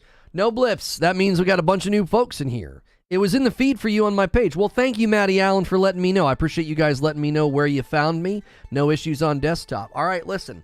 All right, let's go. Let's do a discussion question. I got discussion questions that I save so that we stay on topic. We're talking Ubisoft is in trouble. Yeah, now we're back down to 439. I don't know. Something's going on. Who cares? let's have a talk.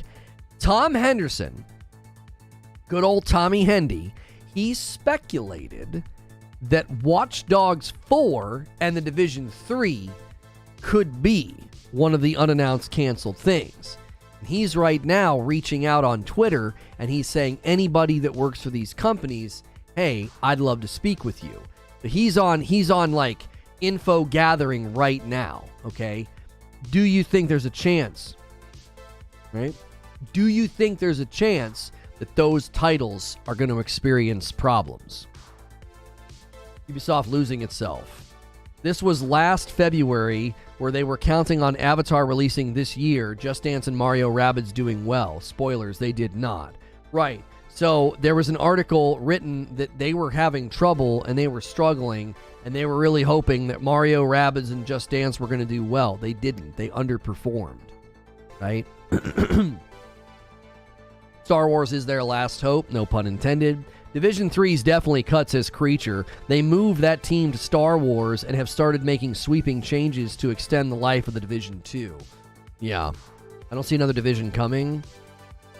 That's unfortunate, because I think the Division's a good IP. I mean, they've got the Division Heartland. Yeah, now we're hemorrhaging viewers. What is YouTube doing today? Did the last Watch Dogs even sell well? I have no idea how Division Legion did. I have no idea about... Shorty Morty's asking me about the Division Heartland. We know nothing about the Division Heartland. I have no idea. We don't know what's going on with it. We don't know what the status of that or the mobile game is right now. They got a mobile game coming for the Division. Yeah, the Division Resurgence. Yep. Yeah, we have no idea the status of those games. When they finally decided to show the Division mobile game, I was like, I don't know this. I thought it looked pretty bad for a mobile game. Aaron Baker coming in with a 7-month milestone. Love checking in at work. Keep up the good work. Love the show and the content. Thank you so much. Yeah, guys, if you're having trouble watching on YouTube, I am really sorry. Something is happening, and they could be doing something to the platform. Sometimes you need to update your mobile application or just refresh the stream. We've lost 150 people faster than I think I've ever seen. Usually when that happens, it's because something's going on the platform. I just want you to know that it's not me. I'm not having any connection trouble on my end. Sometimes YouTube does updates, which just requires you to do a refresh. The Division 2 is coming to Steam today, so I see that as a way for the company to get revenue, also for a way to diversify the player base and get games known more. Yes, you are noticing Ubi games are starting to show up in Steam. I noticed that I use a Steam database application to show me upcoming Steam games, and Ubi games are slowly trickling out into the Steam storefront. Everybody has an 11:30 meeting today. No, I don't think so. I told you, viewership doesn't do that. It doesn't just suddenly spike up by like about 50 to 100. That's not normal. That usually means something's going on. Why not make the Division like how their original showing of the game isn't the top wish listed game on Steam the day before? Well, that's a fake game that's never coming out. On their investors call, they mentioned the Division as one of their flagship franchises, so it wouldn't make sense to cancel that one. Well, I don't think they're canceling it. I think their future, the question and the worry would be about the Division is that the future of the Division rests in the Division Heartland and the Division Resurgence, and not a Division 3, right? That, I think, that's a valid concern, right? Those are valid concerns. That's where they take the Division, and the Division Heartland is free to play, and the Division Resurgence, I don't know if that game type and that vibe is going to work on mobile, right? Yeah, it must have been some kind of a blip, Dark Taco. Not really sure. Remember their terrible battle royale that failed miserably? Yep, that was another failed exercise that they tried. It's coming out and it's going to be terrible, says Jake. I can already see the postcard coming in a class action. I don't know about a class action because of bad game. That's rare. They have the same intentions for the Division as they do with AC. They need a new franchise, and they need it bad. Yeah, I'll be honest with you. I don't think you're going to see new franchises anytime soon from... I don't think you're going to see any franchise anytime soon from UB. I think they're kind of circling the wagons a little bit and saying, listen, we need to invest in in stuff that we already have. We need to invest in our properties that are already successful. And if you're going to cancel 7 unannounced games, then I would imagine that a lot of those probably were new. They need to fix their current franchises and make them good. Heartland is supposed to be an extraction game like the Hunt Showdown. Far Cry 6 has the dumbest enemies, and it got memed for it upon release. Ubisoft Plus has games on PlayStation Extra and Premium tiers, so I don't think it's just Xbox that is partnered with Ubisoft Plus. Yeah. This is destroying Marvel and Disney. I don't know why. Were you just going around spamming that? Are you that upset about the status of the MCU? I don't understand what you're saying. The only good game is Rainbow Six Siege. Beyond Good and Evil 2? I mean, Beyond Good and Evil 2 is not a new franchise, and we have no idea what's going on with it. They haven't stated it. They haven't said anything. I just realized I've been a little off center this entire time. On the talk, I've been a little off center. Remember X Defiant? They announced 16 months ago. Yeah, you got X Defiant. That was a new IP. I don't know. The 7 things that have been canceled are they're all unannounced, right? They're all unannounced. So that to me says that those games are safe, like with an asterisk next to it. You know what I mean? Those games are safe, maybe. I mean, I don't know. You've got Beyond Good and Evil 2, all the Assassin's Creed games, X Defiant, the Prince of Persia thing, the remake of Splinter Cell. How many of those? I know Beyond Good and Evil was an official. Beyond Good and Evil 2 was an official announcement. Was the Splinter Cell remake officially announced? I'm fairly certain that Prince of Persia was officially announced, but was the Splinter Cell thing an official announcement? Or is that like a leak that we got, info on? I genuinely can't remember. If those were officially announced, then they're safe-ish. They're safe-ish. Like, I don't know. I truly don't know if even those titles are safe. Think about how many titles have been announced and they canceled 7 unannounced projects. How many games were they trying to make exactly? Assassin's Creed is dead. It's all the same boring games being made. Assassin's Creed isn't dead. AC Origins was good. AC Odyssey was good. AC Valhalla has been very successful as a live service endeavor. They've increased their plans for Assassin's Creed with AC Infinity as a central hub. You have AC Mirage as a return to form, a return to the roots of Assassin's Creed. You have AC Red, going to be the we're finally going to get to play as ninjas. You have AC Jade landing on mobile, seemingly getting good response already with their gameplay. And then you have AC Hexe. So, no, I don't think Assassin's Creed's dead at all. It's probably their strongest franchise. Oh, the Splinter Cell remake was officially announced December of 2021. Thank you, Wheeze. So yeah, Splinter Cell remake officially announced. So those are all, as I said, safe-ish. If you guys are just tuning in, we've been discussing Ubisoft. Is Ubisoft in trouble? What's going on with all their property? If you had to refresh or reload the stream for any reason, we've kind of bounced back. So some of you might have come back to your stream or noticed that something was wrong and you had to refresh. Thank you so much for still hanging out with us today. And this is our first show of the day. We do have a second show today about Redfall. We will be taking a members-only lunch break in a while. Not right now, in a while. And then we'll be back with a public stream about Redfall. If you don't want to miss out on all the content or the lunch breaks or things of that nature, make sure that you are a member. You can become a member on YouTube by clicking the join button or the $ button, or just be here as often as you can. We've got a very generous community that's already gifted 50-something members today. Lazaro with a $2 tip through Super Chat. Morning, Lono and the Reforge crew. Good morning, my man. How are you? Thank you so much for the $2 tip through Super Chat. Valhalla was okay. I mean, let's say you didn't like Valhalla, okay? Let's just say you didn't like Valhalla. I still think you can look at Valhalla and say it was successful, right? They did tweet that out a few days ago. Yeah, Belgium tweeted out a Splinter Cell image and a Splinter Cell hashtag, so that is that's coming. Zombie 2 is in development from Ubisoft. What'd you give me for lunch today? No, I didn't get you anything. Sorry, I got you nothing. Here's the official delay tweet from Skull and Bones. Oh, they've officially tweeted. All right, let's read this. Let's read this. Let me pull this up for you guys. Let's take a look at their official statement here. Hang on. Here we go.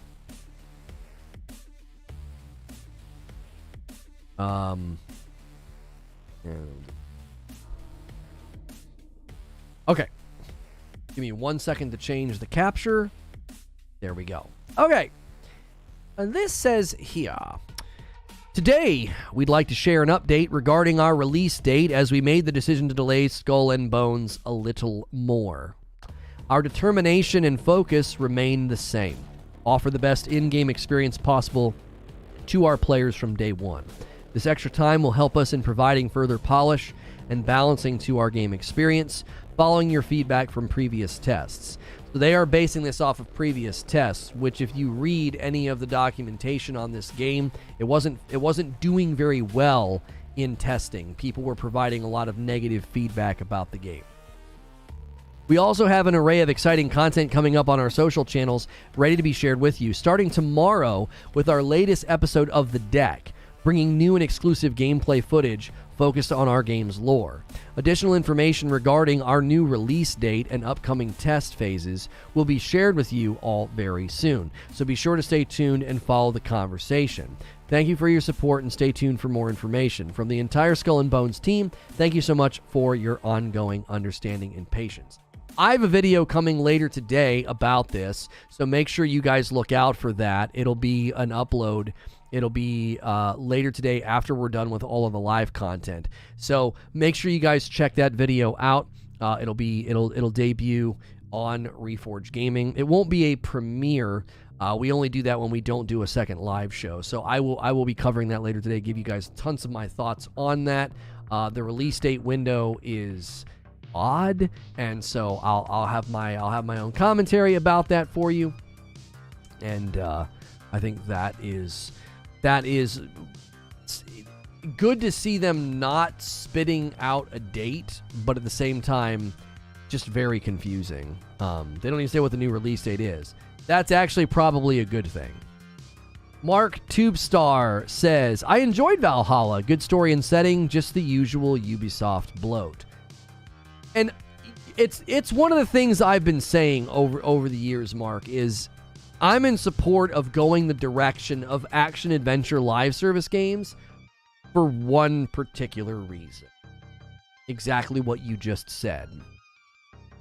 A great way of getting around bloat or avoiding bloat is spread everything out. Going to be 2 shows today. Yes, there will be a second live show today about Redfall. I'm going to argue why it's a bad co-op game. It just sounds... I'm going negative. It's a hit piece, but it's time. We've avoided talking Redfall for a very long time, but after yesterday, I think it's time to just get out the bat and be like, what the frick kind of game did you all build? Do they mean what games are canceled is unannounced, or do they mean that games themselves have not been announced? What they mean is we canceled 7 projects, 4 last year and 3 this year, 7 total, that have never been announced. So let's say they had a game where you were going to play as a squirrel and with a sword and a shield, right? It was called Squirrel Samurai. I don't know. That's been canceled, but they had never said anything, right? You know, they're trying to line with Halo Season 3, so I'd guess 2027. Oh, that is mean. That's funny, but that's mean. Isn't Redfall supposed to be like Far Cry? Yeah, we'll talk about that in the second show. We're not talking Redfall right now. We're talking Ubisoft. We're talking Ubisoft properties. Who could potentially be buying Ubisoft? We're discussing all those various things.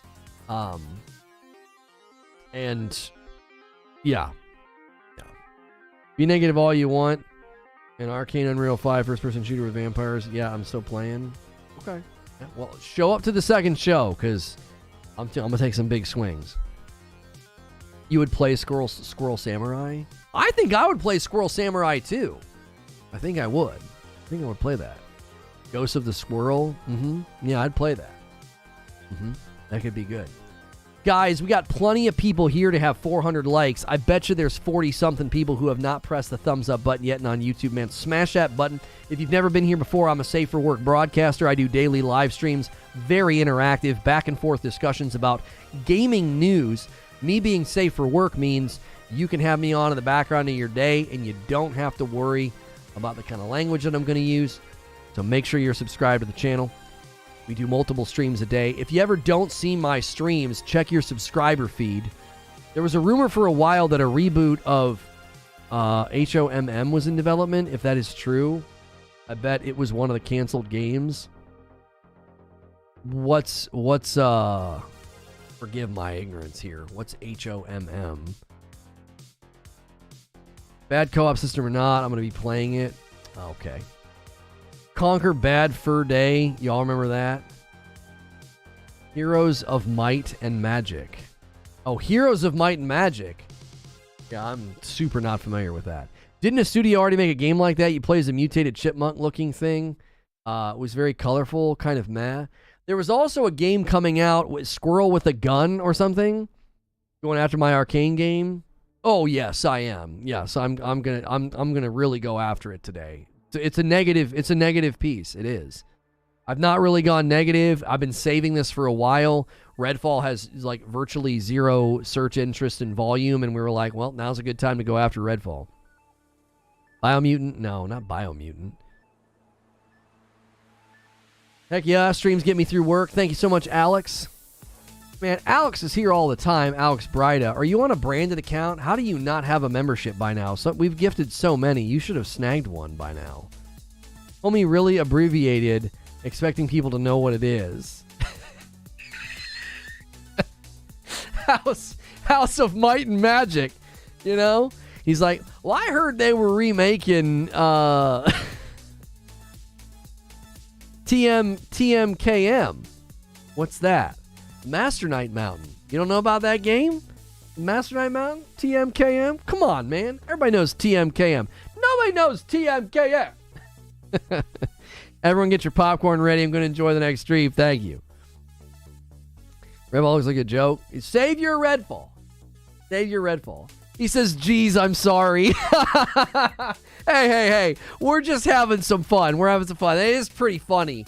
I mean, you know, HOMM. I'm like, man, forgive my ignorance. I don't know what in the world HOMM is.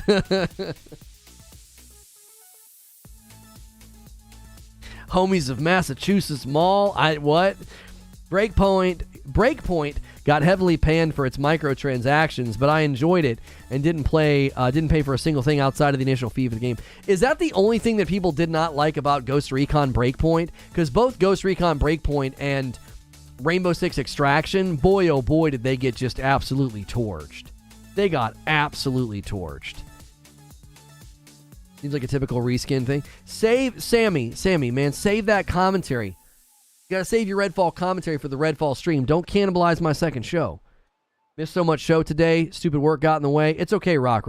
We'll start the show over for you. All right? Hang on 1 second. We gotta go here. Let me switch it to the stinger. All right, guys, we're going to do this. We're going to do this for Rock. You ready? Ubisoft apparently in trouble right now with reduction of projects, spending, investment, totaling now 7 canceled unannounced projects. Is there a buyer looking to scoop them up? Could it be Sony, Tencent, or somebody else? We're going to be discussing this at length. Make sure you hit subscribe and the bell button so you don't miss my content and you're here for the live streams. This opening show rerun has been brought to you in part by Rock2233. There you go. Did you guys hear they're rebooting DDAE? Did you hear they're rebooting DDAE? I don't know what that is. I can't wait to hear it. I know it's going to be funny. I know it's going to be a funny one. Homie's learning magic now. That's right. Breakpoint sucked because it was level-based. Oh, is that why it sucked? I mean, I didn't play it. I actually thought Rainbow Six Extraction could have been good. You know what I mean? I thought it could have been good. I should have had a stream marker there. Never heard of DDAE? Oh my gosh. What about the Saudi group and their interest in getting involved in gaming? Yeah. There's a Saudi group that wants to make some big purchases. You know, I don't know. Here's the situation with Ubisoft though. Ubisoft is open to being purchased, but they want to remain independent. That's why I think Sony's a likely buyer, but Sony generally doesn't really buy publishers. They buy developers, which is why I'm leaning more heavily towards Tencent purchasing Ubisoft. In that realm. Sony doesn't necessarily make those types of purchases, would be my only thought. Breakpoint went too close to the Division's sun. Gear and loot in a Ghost Recon game was odd. The Saudi group is largely, if not totally, government funds. Right, and that's the question. Like, if Ubi wants to be purchased but remain independent, the Saudi group's probably looking for just, like, complete ownership, I would think. Unless they're just looking to make investments and make money. I don't know. You know what I'm saying? Like, they could be primarily looking at it as like, we're just trying to spend some money to get ROI. Like, they're not necessarily looking to purchase a bunch of studios so that they own them. Does Sony even have the cash to buy Ubi? No, I could see Sony being interested in like one or two of their devs, like dev teams, but not the whole kit and caboodle. Right? I don't think so. It's a publisher. Like they Sony likes buying a dev, investing in the dev, then getting a good title out of them. Like, I don't necessarily think they're interested in buying up, scooping up some massive, conglomerate. Sony's already 80% done with the Probably Monsters acquisition. Yeah, where'd you hear that? I've been saying that for 6 months now. Saying what for 6 months now? Saudi can't cash out profit, so they continually invest the returns. They've been upping their stake in tech stocks, says SandyBot. If they're looking to make money, Ubisoft doesn't appear to be doing that. Yeah, but sometimes you can take advantage of a depressed market or a depressed value and get a really, really easy snag. You know what I mean? Creature says, I'm telling you, Sony and Tencent are going to pick over the bones of what used to be Ubisoft. Yeah, maybe. I just don't know. The IPs and the devs. I don't know if Ubi's going to let that happen. There's a lot of pride there, it seems, with, keeping things going underneath their name and banner. Sony typically buys essentially a second-party dev or devs that they've had a long history with. Yeah, devs they've worked with before, for sure. I don't know much about Tencent. Do they partner much with Sony at all? I would think that they wouldn't do that. Yeah, I'm not sure if there's a history of them partnering together or not. Creature threw that one out, just thinking that they might want to try to help, keep something on their side of the ocean as opposed to maybe, Microsoft trying to scoop it up. Tencent invested heavily in Ubisoft's parent company last year. Yeah, I mentioned that in my show open. That is another potential, reality of what's going on. They teamed up to save From and Bandai. That is true. Tencent and Sony both did some purchasing to ensure that Bandai didn't get scooped up. They kind of insulated Bandai and protected them from purchase. Microsoft is busy, but they're a good contender. Yeah, if Microsoft wasn't tied up with the Xbox Activision deal, I could see Microsoft throwing their hat in the ring and being like, we'll scoop up Ubi. Just because of the way their games could fold into Game Pass. Every game Ubi makes looks exactly like the previous Ubi game. Really? The Valhalla looks like AC Origins and AC Odyssey? I didn't get that vibe. I didn't get that vibe at all.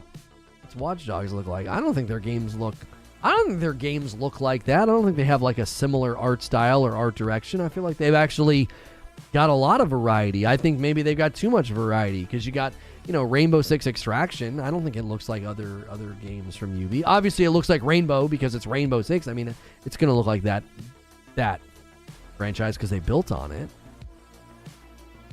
All the AC games are cut and paste. No, they're not. No, they're not cut and paste. We literally just debated this earlier. You weren't here. We debated how big of a departure AC Origins, AC Odyssey, and AC Valhalla were from the Assassin's Creed format. They're not cut and paste at all. AC Origins looks nothing like AC Valhalla, other than the camera perspective. The fighting style's different.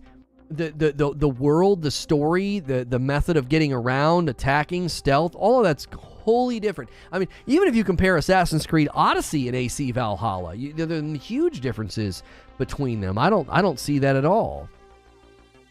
Are these the same people saying Sony games are all the same? Yeah, maybe.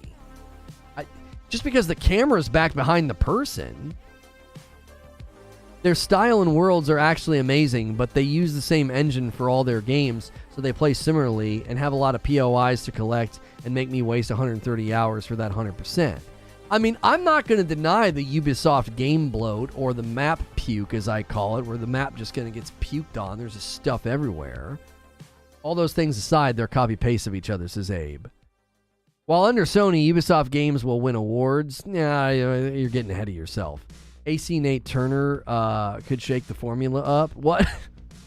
I do not think all Sony games are the same. No. Okay. Well, at least he doesn't think that, chat. That checks out. Being someone who has played them all, says Inksanity, they're very different. Same bloat, you could say, if you don't like that, but very different. All computer games look the same. Pixels on a screen. There, I said it. How could you say something so brave and yet so true? In AC, the bird serves the same purpose as the drone in Ghost Recon. Oh, come on. I mean, yeah, kind of. Watch Dogs 2 got unjustly overlooked because of the bad taste the first game left behind. That's what I'm saying. Watch Dogs 2 was actually pretty good. Now, Watch Dogs Legion, I think, got into weird territory. I don't think people liked it as much. You're telling me an Assassin's Creed game feels like an Assassin's Creed game? Yeah, that's crazy talk. I like all the quests and missions that Ubisoft games normally have within them, says Donald. Imagine Sony buying Ubisoft and having Sony Santa Monica developing the next Assassin's Creed game. Oh my gosh, that would be... Woo! Slow down. Slow down. Actually, I think Guerrilla would do a better job. Personally. I think Guerrilla would do a better job with an Assassin's Creed game.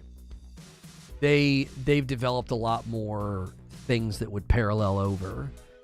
Climbing, open world, sneaking, range combat, close combat. I actually think Guerrilla could do. If you made me choose, who do you want to build the next Assassin's Creed, Guerrilla or Santa Monica? I'd give it to Guerrilla. No, I wouldn't even hesitate. Phoenix was my first UB open world game and was not ready for how overwhelming the map puke is. Yeah. The map puke is real. Game would look amazing visually for sure if Guerrilla did it. What about Sucker Punch? I want Sucker Punch to make an open world live service Ghost of Tsushima. I know people hate me being the live service, evangelist, but they tested so many things. Why is Ubisoft in trouble? They canceled more projects, delayed Skull and Bones again, their stock value plummeted, and they're restructuring and trimming down their spending this year. They're estimating to make way less money this year than they initially wanted to. Their recent titles, Mario, Rabbids, Sparks of Hope, and Just Dance 2023, they underperformed. And that is causing lots of concern that they may be shrinking their value and their spending to get purchased. Sony desperately needs a mature first-person shooter. It's a giant hole in their portfolio. I don't think I'll disagree that a first-person shooter would really round out their portfolio very nicely, as well as a third-person shooter. I know we have Returnal, but I think a really, really good third-person and first-person shooter would really round out their portfolio nicely. How does the restructuring mean trouble? Well, financial trouble. Restructuring. If they canceled 7 projects, 4 last year and 3 this year, that could mean layoffs. That could mean studio closure. Studio closure. That could mean a lot. So yeah, that's trouble. That's financial, volatility. Sony needs a SOCOM. Yeah, I could see Sony doing a SOCOM for live service. You know, I do. But on the Ghost of Tsushima live service subject, the reason I pull for that is because I feel like they tested a lot of good things with Ghost of Tsushima Legends. And if they could learn anything from AC Valhalla, you know, building this big, huge open world for an ongoing experience could be amazing. Von Raz says, what outcome do you see for the games under Ubisoft with the restructuring and cutbacks? My hope would be this, that games like Avatar, the open world Star Wars game, what's the other one? Any of the Division stuff, I would hope that they would benefit from the restructuring. Like, they would get more bandwidth, they would get more, you know, more of a focused, you know, amount of content and an amount of development bandwidth. Couldn't that also mean that they are focusing on higher quality games, quality over quantity? I mean, in the most generous look at this possible midlife crisis, yes, this could be a good thing. They're drilling down and investing in existing property and making sure it's all amazing. But I also think it could be very worrisome for some of the bigger projects. I don't even want to see Sony devs work on these Ubisoft IPs, says Creature. I want to see Ubisoft IPs developed under Sony's structure and process. Their process and structure works and works very well, says Creature. One COD killer? There's no such thing as a COD killer. I think people think online multiplayer game when they hear live service. If Ghost of Tsushima could have had solid game that constantly gets story and gameplay updates, I could see it being really, really good. Yeah. I could see it, you becoming your own ghost and sort of training under Jin and expanding through all these different regions to stop, you know, oppression and violence, all in the name of this hybrid version of like samurai loyalty and honor, and also the way of the ghost, sneaking around and doing what needs to be done. You know, to protect the innocent and to, you know, venge in not in a vengeance sort of revenge sort of way as Jin pushes for throughout the story. It could be really good. If you sell all these IPs and make Ubi less attractive to a buyer, usually unlikely unless they hit bankruptcy. It could. We hope to believe that that's the case knowing the company. I mean, that's the question. I'm thirsty for a great Sony live service game, says Midlife Crisis. I tried to revisit Destiny and wasn't doing it. I'm with you. I would love for Sony to nail a live service format. You know, we're kind of hoping to see, you know, Diablo 4 do good things in the live service environment. You know, kind of hoping to see that. That could be good. That could be a good push. That could be a good, you know, way to land. Have you know, a really good ongoing updated Diablo as opposed to like Diablo 3 in its current state. Ubisoft worth dropped $2.5 billion for it was between 3 to 5. Now Sony will be interested in buying them. Wait, they're being valuated at 2.5. Oh, it dropped 2.5. Before it was between 3.5 to 4. Golly. There are a lot of free-to-play live service that don't keep my attention. What's up, man? How are you? What's good, big nerd? Good to see you. Good to see you.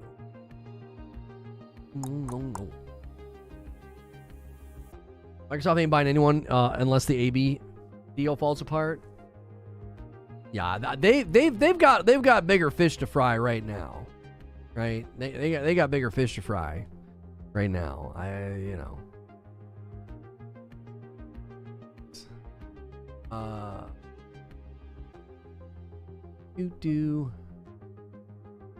Let's turn that on.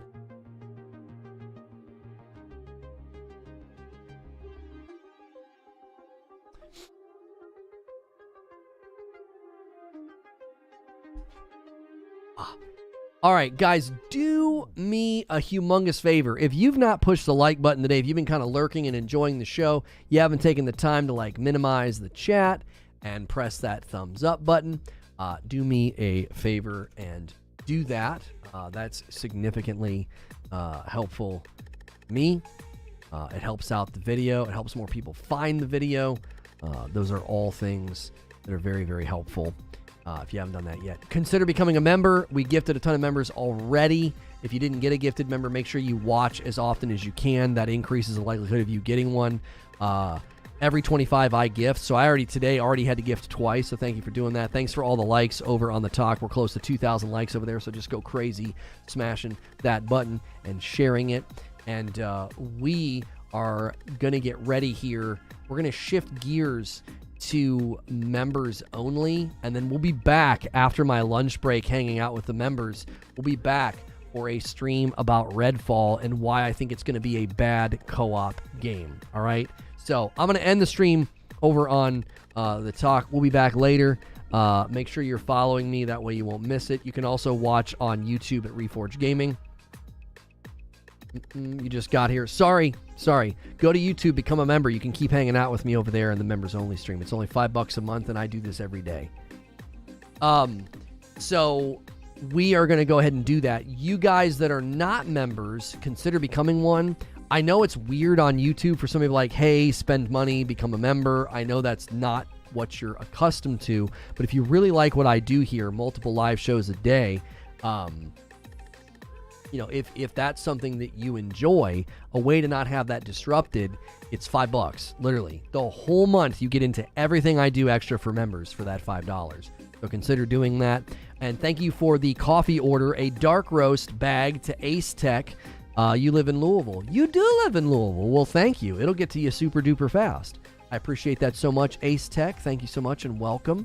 Anybody who didn't get a gifted member today, make sure you're subscribed with the bell button. We'll see you for that Redfall stream this afternoon or right now. Click the $sign at the bottom of the chat. Click the join button. Become a member and come with us, right? Try it out for a month. Sometimes you get a discount on your first member. Go ahead and consider doing that. I'm going to briefly run up and... Oh, Quintar's going to do it. Quintar's like, listen, I'll help some people out. And he's going to take us to 61 members on the day. There it is, 5 gifteds. You guys can come with us for sticking around. Donald Johnson, Demonic Deadbeat, Robert Anderson, DK Bager, and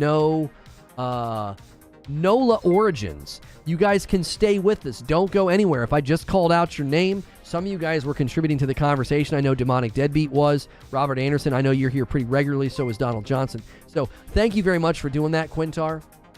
If you guys want to go a little crazy and give some members to take people, we call it Operation Joystick. Hey, Ace Tech just became a member all on their own. I love seeing a non-gifted new member. That's my favorite. Those are my absolute favorite. Let's go on a little member train right now. That would be amazing, of people that are doing a membership on their own. Try it out. See if you like it. Again, I know that's weird. Like on YouTube, you're like, what's this guy talking about? Like, become a member. It gets you into a bunch of extra content. And we hit so many great milestones. We hit so many great milestones last month that you guys get a bunch of fun extra content this month. This Friday night, we kick off the triple header horror weekend with my wife. We'll be playing through Until Dawn. So make sure you consider doing that and make sure you don't miss that. We appreciate you guys so much supporting that. And then next weekend on Saturday, we'll be doing the Star Wars Episode 2 watch party. You just need to be able to watch the movie on your own. If you are a brand new member, you can go back and watch Star Wars Episode 1 watch party. You just queue it up with your own watching of the movie. You can't watch the movie through my channel. That would be illegal, right? But you can do that. You can go back and watch that. You can go back and watch The Quarry. There's a 3-part playthrough of The Quarry, that scary game. That was the first time we ever did a triple header horror game weekend. We just kind of did it because it was so fun. So how do I get to member? Mobile if possible. You should just be able to click the $sign at the bottom of the chat, and gifted membership should be there. If you have to go to a regular browser, you can do that. I tell you what, if you guys want to go nuts, I'm going to give you a minute to go nuts. If you guys want to get us to 75, I'll have to give 5 again. Let's take some of these people with us, especially the people that are hanging with us all the way to the end of the show. That means they're loyal. That means that they're enjoying the show to the very last drop. And then they'll probably also be here for the Redfall show, which will be our second show of the day. But we're going to go to members here in a moment. I'm going to quickly run upstairs. and used restroom. And then I'll be right back. So while I'm doing that, if you guys want to go crazy and do a little member train, you can. Welcome back in, Garrett Green. Thank you for renewing your membership. Appreciate that very, very much. That's a purple badge. I will be right back. And if you give me a bunch of names to read for members, sweet. If not, no worries. We'll head to members either way. I'll be right back. 8-month renewal from my man Jay White. Welcome back in, Jay White. You the best.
All right, I'm back. Roadkill said, member train. I want to go.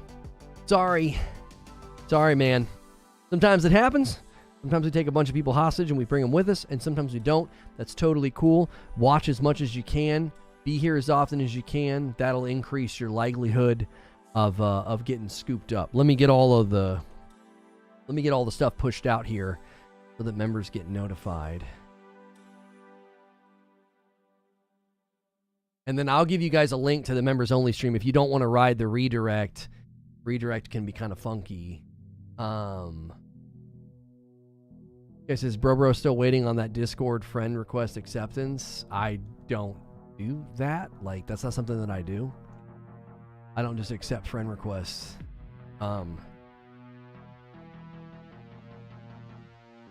Lots.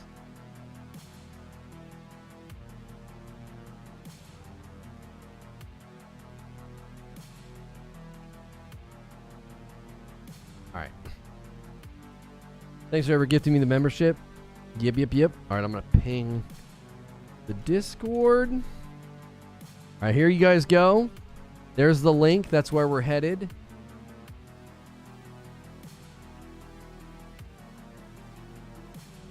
Hey, thanks so much for clicking on this. If you're watching this later as a member, a bunch of announcements that you don't want to miss out on. Friday the 13th, which when I'm saying this is tomorrow, January Friday the 13th, we're going to kick off the triple header horror weekend with my wife playing through Until Dawn. So Friday, Saturday, and Sunday night around 8 p.m. Eastern. We're going to be going live and playing through that. We did that with The Quarry previously if you guys want to go watch that. If you can't make it to those live shows, they're hilarious. You're going to want to make sure and watch that. Then on Saturday the 21st, we'll be doing the Star Wars Episode 2 watch party. And then the following on Friday the 27th, my brother will be in town. So these are all great reasons to be a member and to tune in on those weekend Friday night or Saturday night streams. I'm going to end the previous stream about Ubisoft and bring everybody over on a redirect. That was a fun stream. That was a fun conversation.